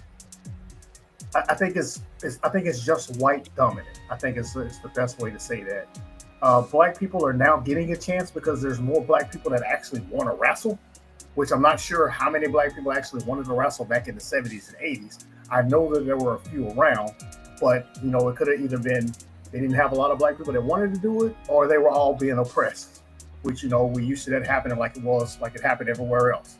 But like I said, I know racism exists, and I know it's all through wrestling. It's easy, you can see it as plain as day. But growing up, I saw one, maybe two black people. Now I see a lot of them. So I think it's dominated by white folks. I just don't think it's for white people, if you know what I mean. I think it's for everyone. If you got some type of talent, you can be a wrestler. You just may not be at the top of the card in the WWE. You know what I mean? So it's kind of more of a, WWE been around 60. No offense to the NWA, because I agree with what Enforcer said. But, there's several big companies. There's only a few big companies in the world right now. And if you're talking about just the USA, just the United States, TNA got some black people at the top of the card. AEW got some people at the top of the card. WWE don't have anybody black at the top of the card. So I'd rather stick to the companies that are here now. NWA, I don't give a shit about what Billy Corgan is going to become right now. But, white dominant, yes. For white people only, I can't say that. I could have said that in the 80s and early 90s, but I can't say that now. I'm with y'all, though, but I just can't say that. Well, you're talking historically. Mm-hmm. Historically, you can say that as a whole, as a general. Right now, you got certain companies that actually listening to the people talk about this situation, and they're not just pushing their black wrestlers because it's Black History Month. Mm-hmm. You mean like WWE? WWE shit. I don't. They didn't even have Black History Month. I'm about to say that's what I told you. He gave you the English accent. They didn't even mention it. They didn't even mention it this year. Of course, they don't care about us. You know what? You know what they did mention in Black History Month this year? They did let you see somebody get whipped in Black History Month. Oh, I forgot about that. They did let you see somebody get whipped in Black History Month. Why are you like this? Hold on. 13, this is what 13 is for. Here's your Black History Month. Wow. Right. You want to see Roots again. This is what 13 lives for. That's what 13 lives for. He's not going to forget that shit. I know. I'm wearing a shirt right now that says "I am Black History" with Africa on it. What the hell I look like for getting this? Bring that up every single month so we'll never forget that shit. I got a whole shirt that says "I am Black History," a whole lineup of these shirts over here. I have no shame in saying these words. It's the same. Hey, 13. Let's make it worse then. Let's make it worse. He didn't win his match. Exactly. So you got whipped on and top lost. of that. Right, on top of that. So we whipped you back. We whipped you as a spectacle and still didn't even allow you to pay. That is wild work. So your ass got whooped like a huge. He didn't even go over in the end? Nope. Still didn't go over. No, he got his ass whooped. Got his ass whooped. Oh, wait. Let's make it even more fucked up. Their champion at the time, Ospreay, who is supposed to be Wakanda forever, got his ass whooped too. Nah, he didn't get his ass whooped like Trick would. Not like Trick. Not like Trick, but it was not a good night for black people in that pay-per-view. Nope. They whooped that Trick. And my favorite, and I told, when people like to have the conversation with us, talking about, oh, wrestling is not this, that, no, this is not racist, and then they try to pivot to the excuse, well, how many black stars does AEW have? AEW's only been in business for 6 years and can say they had a black champion within the 6-year marker. They have marquee names that you can point out who are on TV weekly, on TV fighting for championships, on TV with the best storylines. They are on screen. While WWE, how many years did we have to boast that it took WWE to actually get a black champion? And damn your Samoan champion. I said black champion. Hey, not just on TV, on promotional stuff, on the side of buses, on the image of the week for Dynamite in whatever the town. You can go to AEW's events page right now, and you're gonna see Swerve or Mercedes or somebody black on every single poster, every single week. Well, fellas, let's not skate around it. Mercedes Moné, Swerve Strickland, The Hurt Syndicate, Willow Nightingale. We can keep going. We can keep going. You know what I'm saying? Like AEW, Ring of Honor, Queen Island, let me say her name. But Shane Taylor Productions. Did you say Willow? No, I already said Willow. I said Willow. Okay, I'm not my bad. And it's a shame that y'all want to bring that up, but we know all of them. We see all of them on TV. 30E, you got your selection. You got your average. You going to see 3 black people a show. Comment section or for the people that's watching us on X, if you guys could do us the favor and please go to our YouTube page and like the live. We got 131 people in here, so if you guys can like the live, comment, do what you do, because that does great numbers for our algorithm. So, and please share it on your social media apps. We really do appreciate you guys for tuning in and staying up with us. We got about 12 minutes into the show, 12 minutes left for the show. So get your thoughts in, and let's see what you guys thinking out there. Go ahead, whoever was next. I would like to talk about something. I want to talk about these goddamn prices for these tickets that WWE is charging y'all. Y'all want to be all hyped up about WWE. Y'all want to wave the flag for WWE, but yet WWE don't want most of y'all to even go to the fucking show. What kind of bullshit is that? It's not for us no more. They want you to mortgage your house. They want you not to feed your kids. They make you not want to pay your bills for you to go to the show. Y'all gonna end up like what happened to Beyonce this weekend. She had to lower her prices to $50 a ticket to get the place sold out because the tickets were so high. In New Jersey. It's going to happen to y'all, WWE. This is like Texas. Bro, let me tell y'all something. I mean, me and Chris could talk about this shit to the fucking cows come home. WrestleMania could be $1,000 that $1,000 that you wasted could have went to freaking 5 wrestling shows around WrestleMania and fucking eat and fucking Airbnb. You could chill. I'm telling y'all, I'm telling you the difference here, bro. Because when I went to an AEW show, I have never been that damn close to a damn wrestling show in a long time. Okay. What's up, Ginger? I cannot do that. I cannot do that at WWE show. I would have to pay. I have to do my mortgage, sell some blood. I had to do something. I had to probably sell my soul to the devil stuff to get that type of shit. Because I'm not doing it. I got other shit to do. I'm a grown ass adult. If you could do it, you was blessed and you was spoiled to the fucking hill. Me, I gotta work. I'm at work right now. I got work to do. The question is, I'm not doing that for WWE.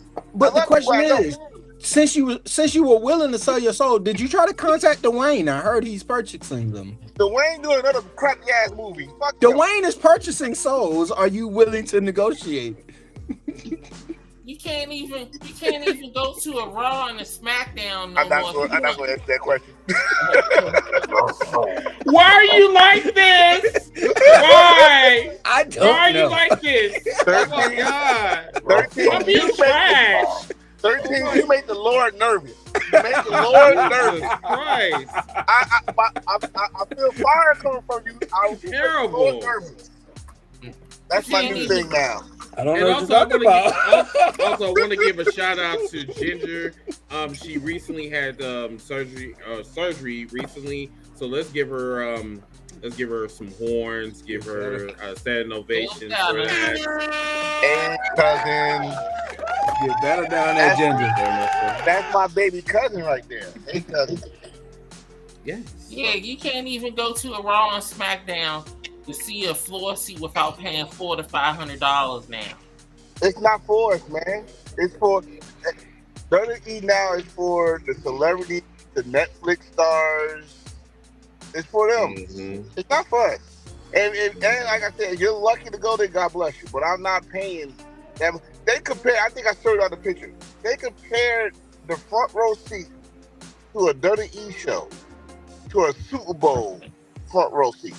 And it's still double the price. Yeah. Kiss my ass.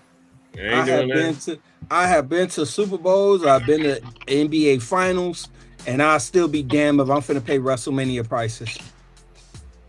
Did you pay $100,000, sir?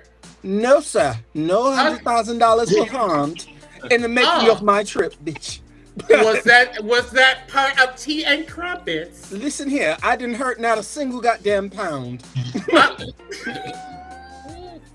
Bitch. You're right there. Oh. And you already know. You moved from corner to corner. You already know going to the concession stand, you gonna be broke and shit trying to buy merch. You gonna be broke. Man, it's ridiculous. It's a goddamn shit. A beer at one of these events can hurt you about $20. Yeah. A beer at an event is a damn Jersey Mike sandwich. That is wild as fuck. I mean, a beer usually costs like fucking $2, but you go to the concession stand in some of these arenas, shit costs $10. That shit is a bad reward. $10. That's a bad reward. Down here, you go to an arena, you spend at least $16 for a regular can of beer. Wait. First of all, you in Florida, so they already know y'all some alcoholics like motherfuckers. So I spent $17.50 for a beer in Chicago when I went up there for a wrestling game. Oh well, you was in Chicago, sir. That's why I say minimum 16. Last time I was at AEW was $12 for the beer. You know what they doing? They say how bad y'all some alcoholics. If you willing to pay this shit, yeah, you alcoholic. Right there, you alcoholic. If you willing to pay that much money to get a beer, that's like someone that's smoking. That's like a smoker that knows it's a blizzard outside, but they gotta smoke that shit right. Y'all need help. Y'all need help. I never picked up a cigarette in a day of my life, so I don't know the struggle. Yeah, man, it's $11. It's just $11 here at Ranger Stadium for a beer. For cigarettes? for a beer. Oh, it might be more than that when All In get there. And it could be, but I've been to a few baseball games, and I don't think I've ever paid that much for a beer. Not as much as I did in Chicago. See, the Miami Marlins be so hungry for people to come to their baseball game. You can go get a beer for $5. Dang. You can get it for free. They had some $4 tickets last year. Marlins want people there so bad. They don't care, man. We got $5 beer. We got $5 food. We got a $4 ticket. We don't care. Just come in. That's because they suck. Y'all got a fucking water park in your arena. And y'all, there is not a water park. You brought up the Marlins. That's my favorite There's MLB no team, water man. park there. Shout out to Leon in the comment section. He's one of my good friends in Milwaukee. What's going on? Stand on what I said. Yeah. I don't know. Man, I see that shit. I can't remember how much is the most money I've ever spent on a wrestling ticket, but there's no way I would spend that much. I can tell you the most I spent for a wrestler ticket. Oh, wow. It was SummerSlam. Sir, why are you here? 18. Oh, you working? I forgot. Duh. The fuck? I'm like, why are you here? Say 1800. What's up, Mr. Red Flag? Let's give him a standing ovation. We have not seen him in a while. Yo! What up? You got two guys working on your show. Look at Right. that. We love you, brother. We love you. So your presence is a present. So why your presence is here? What's up with you? Not much at the plantation. I'm trying to see what you got in the plantation. I see What like is a box of noodles. what is that? Oh, okay.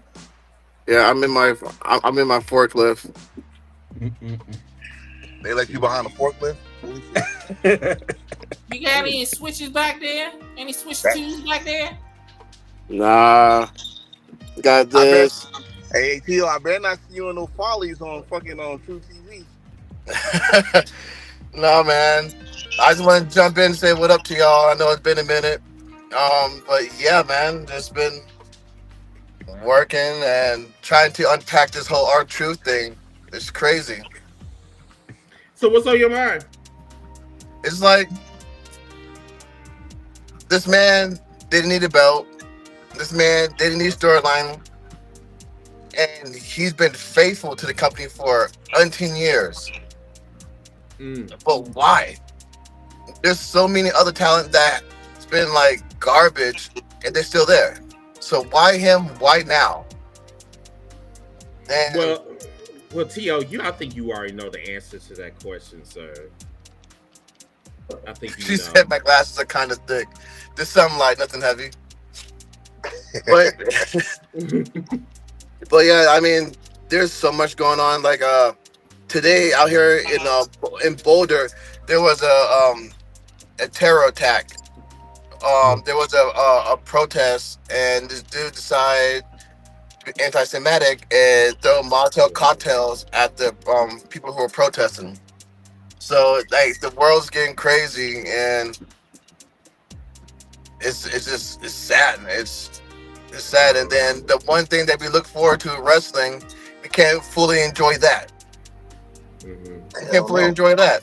Yeah, because me and you, we was talking about mental health the last time I talked to you. As a matter of fact, speaking of which, like, how's your mental health like going for you these days? Are you in good spirits? Like, anything that you want to I'm all right. I've been talking to All Star a lot. He's been helping me spiritually. Cool. I'm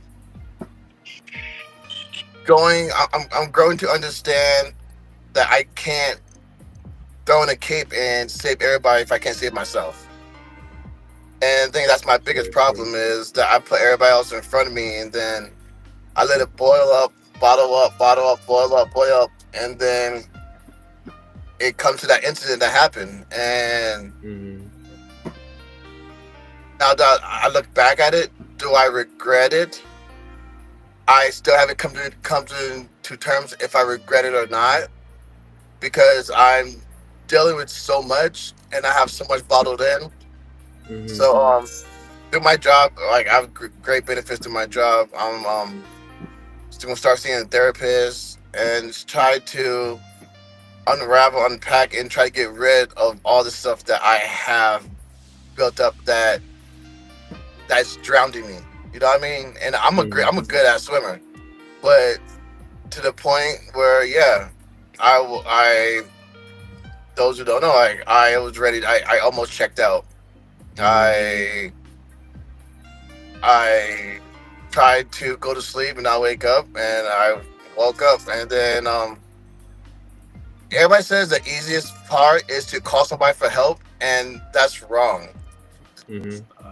That's the hardest part, and the hardest part was to tell my brothers here that what I attempted, and that was the hardest part because I felt like I let them down, and because we in Hills have life for life, we have to have like a brotherhood that you guys don't get to see, and I felt like I let them down because I could have called. I could have that morning I got from work, called them, say, hey, this was on my mind. Talk to me. I didn't because I was already checked out. I already wrote the letter. I already wrote the note. I already had my mind what I was going to do. Got in the bathtub. Did what I did. Went in the bathtub and tried to go to sleep. And had to call them and see the hurt in their eyes. But them knowing that I'm hurting, they allowed me to get out my hurt. And they weren't selfish to sit there and try to beat me down. They wanted to, like, what can we do? What can we do? And at that point, there's nothing that nobody could do. I couldn't even do anything for myself. But now I'm taking day by day. I'm getting that. I'm getting the help that I feel like I need day by day, and it's not easy. I don't want nobody to think that it's like a quick, easy fix for yourself. It's not a quick, easy fix. It's something that you have to be honest with yourself. You have to look yourself in the mirror and say, do you want to be here or not? And if you do want to be here, all right, then, well, then, alone, write on a piece of paper, hey, these are my pros, these are my cons, these are the reason why I want to be here, these are the reason why I don't want to be here. Like, and you have to step back and look at that and be like, okay, does the bad outweigh more than the good, or vice versa? But then it also takes a simple conversation. Nobody knows what each other goes through day by day. We don't know. And some people find it hard to talk about it. And growing up as a black man, we were told, hey, you have to be strong. You can't cry. You have to go out there and bust your ass. You have to provide this and that. And you get that mentality, and then that's what sticks to you. Chris Rock said it in a stand-up that that women, kids, and dogs are loved unconditionally, but men are loved for what they can provide. And I hear that. I'm like, okay, but then I step back and look at it. It's true. People might agree, disagree, but it is true. But then I have to look at that as, okay, well then, if that's the case, I need to express the reason why I feel that this, like, how I feel, and what needs to be changed. And if I'm saying that, hey, this is the reason why I feel that way because of what you do, and if you choose not to want to be helpful and do your part, then you have to go. So then as much as it hurt you, you had to cuff that dead weight. You had to cuff the weight that's holding you back. And that's what I've slowly been doing. So like in my absence, I still chime into our group chat. I still here in the wrestling streets, but I've taken the time that I need for myself, and that's what I've been doing. Well, I'm glad that you're in great health, Terrell, because yes, I worry about you a lot. In the last conversation, I was like, I'm not going to talk about this, like mention your name. I want you to tell your story and like what you've been going through. Because I know that it was like when I got that call, I'm like why you didn't tell me or Ziggy, you know what I'm saying? Or because like usually if he's not available, I'm available. If I'm not available, Ziggy's available. So, but that's either here or there. I'm just glad that you know, saying you're going in the right direction. Tell All Star I said hi. He doesn't call me anymore, so maybe he doesn't. I don't know. So that's my point though. But yeah, anytime that you want to come back, when you feel ready to come back, we're always going to be here. We're always going to be here. I mean, we're making great progress. Comment section. I see y'all motherfuckers. Come on now. I need y'all to keep pressing them hearts. But yeah, we're good here. It's just, once again, whenever you need us, you know that we're here for you. Yeah, and like I said, I appreciate my brothers. I appreciate our community. I appreciate our fans. I appreciate the healthy IWC. But I'm trying. I really am. I'm trying my best. It's hard. I'm not gonna lie. It's hard. It's hard trying to refine myself. I lost myself. I lost who I was when I was happy, and I haven't been happy for years. And I just masked it with trying to make other people happy, everybody else happy. And I figure I feel like a hypocrite coming on every week, trying to entertain and be happy for everybody and give them all this good news when I'm dying. I'm dying inside. And that's not fair to you guys as fans and to my brothers. It's not fair to you guys that I can't give you all of me. You guys are only getting a facade me. You guys are getting T.O., DJ Red Flag, head of turntable. You guys not getting Terrell Porter. You guys not getting real me. I can't give you guys the great part of me if I'm not great myself. We have to accept the fact that we can't be who we try to be for the world if we ourselves aren't mentally good. You have to take care of your mental health at all costs, because if you're not in the right headspace, then eventually it's going to come back to get us all. And I say that as a person who understands exactly the shoes you're walking in. Nope. And I'll be the first person to tell you, fuck the name, 13 Thoughts. I'm speaking to you as Kenneth. I understand exactly what you're saying. And that's literally one of the things when I'm not online talking trash with Chris. I run an education foundation that really does sit back and try to focus programs on mental health. So if you need a link, if you need a couple things, you need something, reach out. I still have a lot of the programs in which we established like 3 years ago. I still have a lot of the resources from that. And I still have, same way, like I said, you need an ear, need a vent. You got it, fam. I appreciate y'all, but I got clocked back into the plantation. I love y'all. I appreciate y'all. You too, I get at y'all, all right? Y'all have a good one. All right, man. Stay safe. Always. Easy. All right, T.O. All right, so everybody, we went over, which is fine. I'm going to let's see what Scottish got to say. What's going on, Scottish? From YouTube. Said that R-Truth is 53. They gave him a title match for the biggest prize in the company for his last match. What's the problem? That was not a title match. It was not a title match. I'm like, bro, I didn't even see get this title match. It was not a title match. It was just a match. It was a charity case match. That's what it was. 4-minute match. It was. Okay. It was like 4 minutes. It was like 3. I would say 3 minutes. It was like 3 minutes and 47 seconds. It was just a match that John Cena wanted to get over with from one of his friends. This was this tour going to be a match with his friend. That's it. All right. And 2 minutes of the match was a commercial. Yeah, are you talking about in 2011? Because that was the last time he went toe-to-toe with John Cena for the WWE Championship. Are you talking about the 24/7 title? The 24/7, 7-Eleven, I-95 Southbound Championship. 365 days. Get it correct. It's the 24/7, 7-Eleven South I-95 Southbound Championship. On the left-hand side of the on the interchange. Thank you. But yeah, Scotty, Scottish. Yeah, I don't know what you're talking about, sir. I need to go find this championship match he saw because I didn't see one. Did you see this on Google? I need to find this. I need to find this one. Let me use my research tablet to go find it. Because I know my black ass didn't see it. You know, and I'm like, listen, and I don't even pay attention to the WWE like that. And I can tell you for a fact, R-Truth did not have any title matches with John Cena.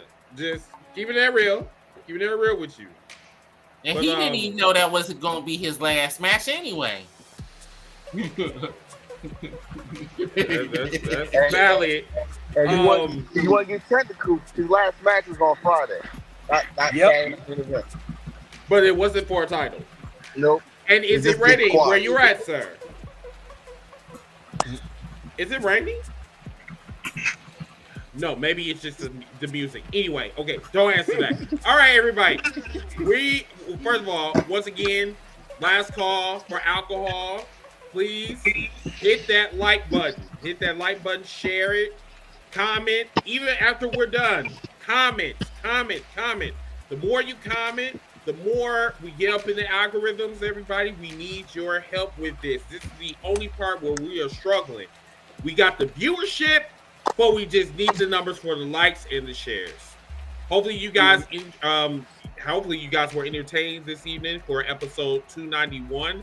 Remember, we are several episodes away from the 300 episodes, so I'm still trying to figure out what I'm going to do for you guys because you guys were fucking awesome. These last 6-7 years of Hashtag Kills for Life, it has been dope. So I definitely want to give something back to you guys, to our viewers and our fans. Let's go around for final thoughts. Unless, D, did you have something else? That's all I had, bro. I think we can go into the wrap up and final thought. You're good. Okay. All right. Let's go around for final thoughts. Starting with the Enforcer. Yeah. So I'm outside now. Final thoughts is first, buy our merch. Go to Pro Wrestling Tees. Get our merch. Our latest one was, did you take your bath? Did you wash your ass today? That's one. Two, if you enjoyed this episode, we got 290 more. You can go watch some classic episodes. Get to know all of us. Get to know some of our ex co-hosts. Have fun. I wanted to say this, but while he was on here, but I hope he's still watching. T.O., I told you this in private, and I'm going to say this small part. I'm going to say our whole conversation. But the first thing you do is be happy that you woke up. Happy that you woke up. Every day is the beginning. And then the second thing I want you to do is go pick up my nephew and enjoy his presence. That is your gift. That is, to me, is the reason why you are still here. You still got work to do. And of course, my phone, Chris' phone, Ziggy phone, 13 Thoughts You Said link. We're all here for you, bro. We're all here for you. And anybody else that feel that way, it might not be easy, but it sure does help. Talk to someone. And that's all I gotta say. Enjoy wrestling. Peace. Appreciate that, Enforcer. Leo. Next up we have Wild Man Willis. Hey, Enforcer, is there Michael Myers behind you somewhere coming out that building? I don't know, but I'm going back in that building. Wow. But for real, everybody, we had a good time of wrestling. You got all kinds of different wrestling shows. You got WWE coming on 20 times a week now.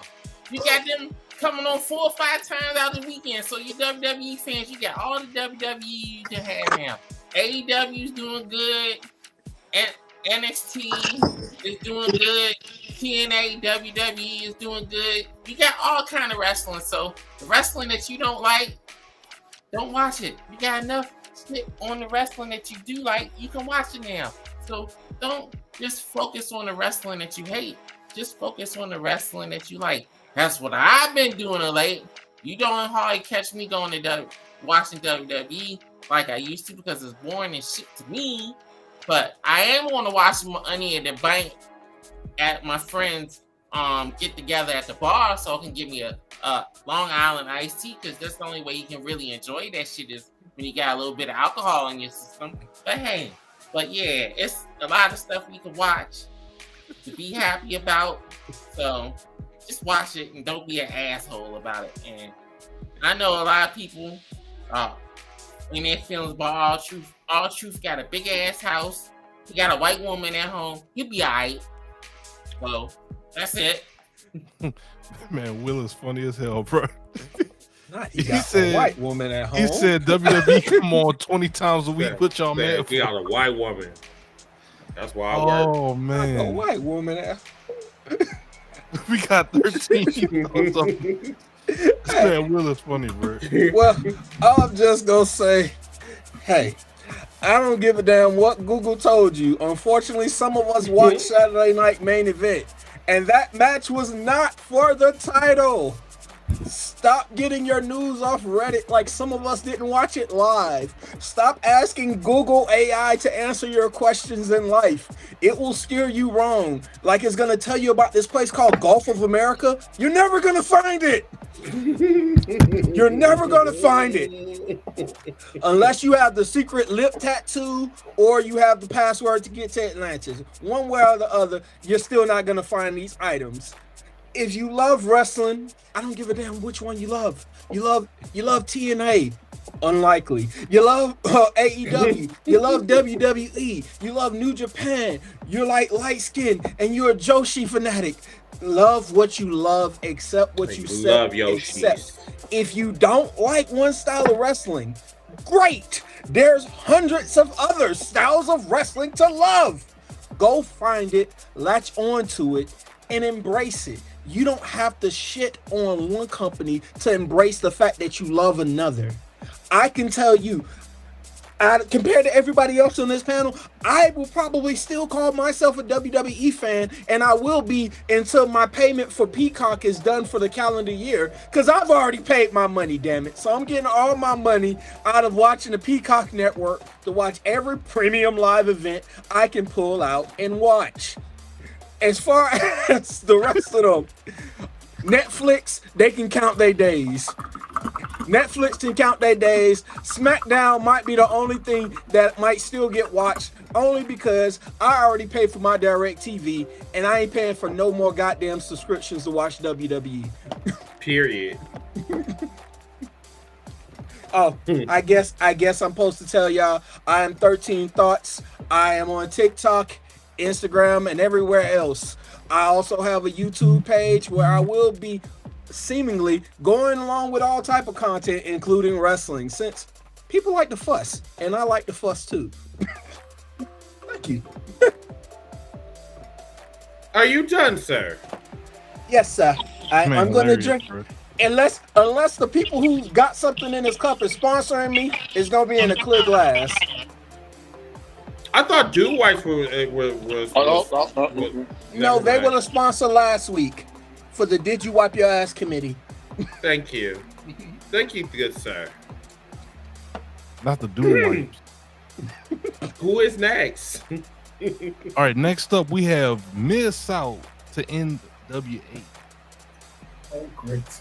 Well, I guess I've been pretty consistent in saying that anytime someone new is signed by either company is at the expense of someone else in the company.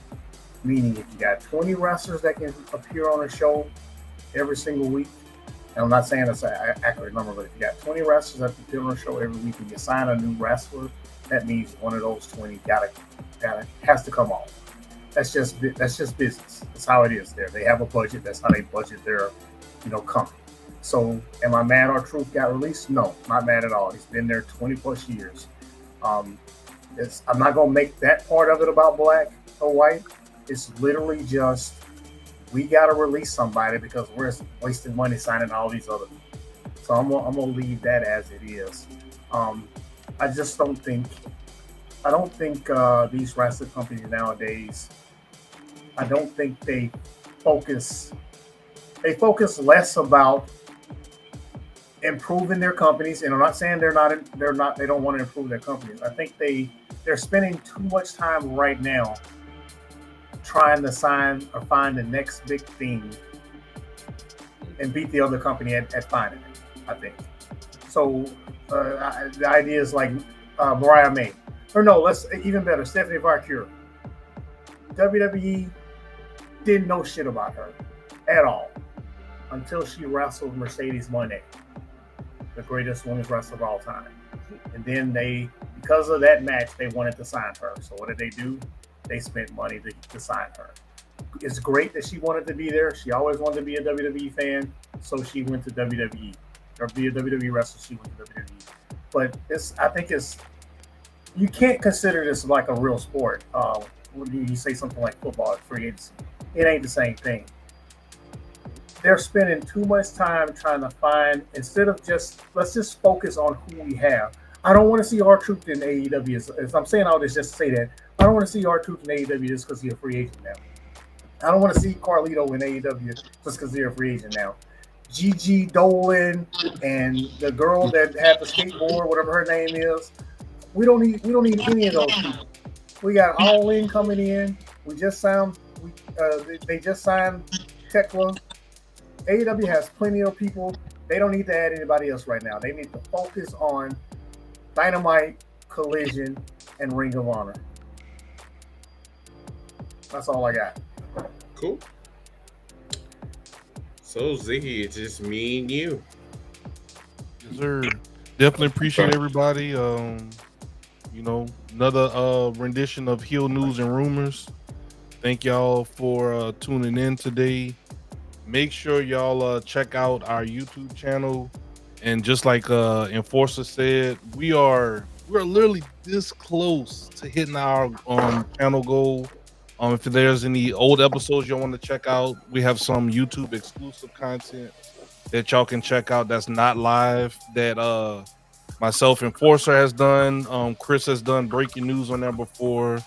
We've done some series like different styles of breakdown, different styles of wrestling, and some interviews and different things like that. Some of y'all that are new to the channel, y'all can kind of look at some of our older content from 3, 4, 5, 6 years ago. Y'all can kind of see like a lot of the stuff that Chris has been saying, and Tone, and some of the other panelists. They've been saying this for years. This isn't something new. So definitely appreciate every single one of y'all. Also, shout out to Ginger again. I didn't get to speak on it earlier, with the surgery and everything. I know that was pretty tough on y'all. And shout out to my boy T.O. I think there's a reason you're here. And like you said, that was the one thing that we talked about. You're not Superman. Everybody has a breaking point. Even the strongest person. I always say, check on the funny friend, the one that's always trying to make everybody else laugh and different things like that. Check on that guy. And T.O., you're the life of the party and the life of the group chats and everything like that. And that rang true. But 1000%, we are very happy that you're here with us, bro. And the world is a better place with you here, man. So definitely appreciate you, praying for you, man. And other than that, we're ready for episode 300. Shout out to all of our other podcast friends and content creators in the chat as well. It is a grind out here. We understand. Just keep doing your thing. Don't give up. Keep being better. Everything you create. One of my sergeants said in the Army, if you can't answer this question, you failed. When you lay your head on the pillow at night, did you make yourself better today before you go into the next day? And if the answer is no, you're wrong. You need to make sure that when you get up tomorrow, that you do something that makes you 1% better. So that's my little piece of advice to all our content creators and podcasters out there. Just always do something to make yourself 1% better than you were the previous day. And then I'm gonna tag my boy Chris in, and he give us the benediction. Shout out to V. You stated that it seems like these cuts are coming from the higher up due to seeing their age as a factor.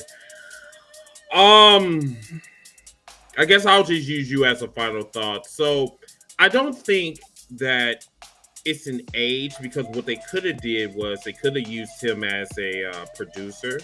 They could have used him as a mentor. But they decided just to let him loose. I'm like, you could have cut someone from somebody that you're not using, Sheamus. You could have did a lot of shit. I just really think that this firing was very disrespectful. It doesn't really matter how I feel about R-Truth, as you know how he been portrayed. If this is how he feels, and like what 13 said before, if this is how the man feels, so be it. But I'm not gonna talk about him on one of my lists on like greatest African Americans. I'll talk about his accomplishments, but I'm not gonna go so far because, like I said, he already knew how WWE got down. So like, you cannot be surprised. I don't know why we act like we were born yesterday. Like, oh, I can't believe WWE even did this. If you know this shit, then why the fuck you acting like a goddamn blind? Plain and simple. But T.O., you already know the business, bro. Like, you already know that you got a family here. You have a support system. We have been friends for a very long time, and 13, he's part of our family as well, and we got each other. My mental health these days is really fucked up. I'm not going to even lie to you. I might be a great entertainer, but I am struggling to keep this podcast, to keep everything flowing. But I just know that I have to keep doing this because this is my dream. This is my grind. This is my ticket out of here, hopefully out of Milwaukee. But I have to keep doing this. You know what I'm saying? I bust my ass too hard to get us where we need to go. And we have got this far because we have been working as a collective. And shout out to Ziggy, shout out to Enforcer, shout out to Mid-South, shout out to 13, shout out to Light Skin Gouging, because this is my team. Like, this is the dream team that I've always wanted. And I love them. I love them so much. But for everybody else out there, mental health is very important. If you don't have anyone to talk to, I'm just going to say this now. You probably don't know me. You probably watching me for the very first time. DM me. I am located on all social media platforms. If you need to talk to somebody, reach out to me. Reach out to Ziggy. But for me, because I know that the world is getting worse, and in the wrestling industry, it's not getting any better. But definitely, you need somebody to talk to. I'm here for you guys. Okay. Tune in to Wrestling Debates and Catering on Tuesday. We're going to be doing a cookout on Monday on TikTok. Tuesday, episode 61. Joe from the Hot Take Wrestling Podcast will be rejoining me on the on Wrestling Debates and Catering. So tune in for that. Episode 60, the dramified episode on Wrestling Debates and Catering, will be premiering on YouTube exclusively tomorrow at 7 o'clock Central, 8 o'clock Eastern. Until that time, we will see you guys. We'll see you guys Sunday for Money in the Bank. We'll give you guys a review for Money in the Bank. Money in the Bank comes on, I believe, Saturday. Yeah, I know it's Saturday, but what time? 7. I forgot. 7 o'clock? Yeah. 7 o'clock. Okay. So 7 o'clock Central, 8 o'clock Eastern. So until that time, my name is Chris from the Hashtag Heels for Life. Everybody, that's all of our special guests. Everybody in the comment section, remember to share and like. We'll see you guys next weekend. Peace.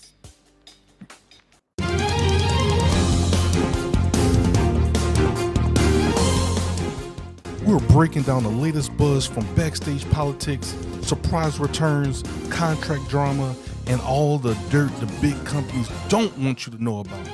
Whether it's AEW, WWE, New Japan Pro Wrestling, or any of your favorite indie scene companies. We've got the scoops, we've got the tea, and we might even have a wrestler to even talk about this. With a little bit of fantasy booking to spice things up. Grab your belts, lace up your boots, time to hit the ropes, because it's time for heel news and rumors.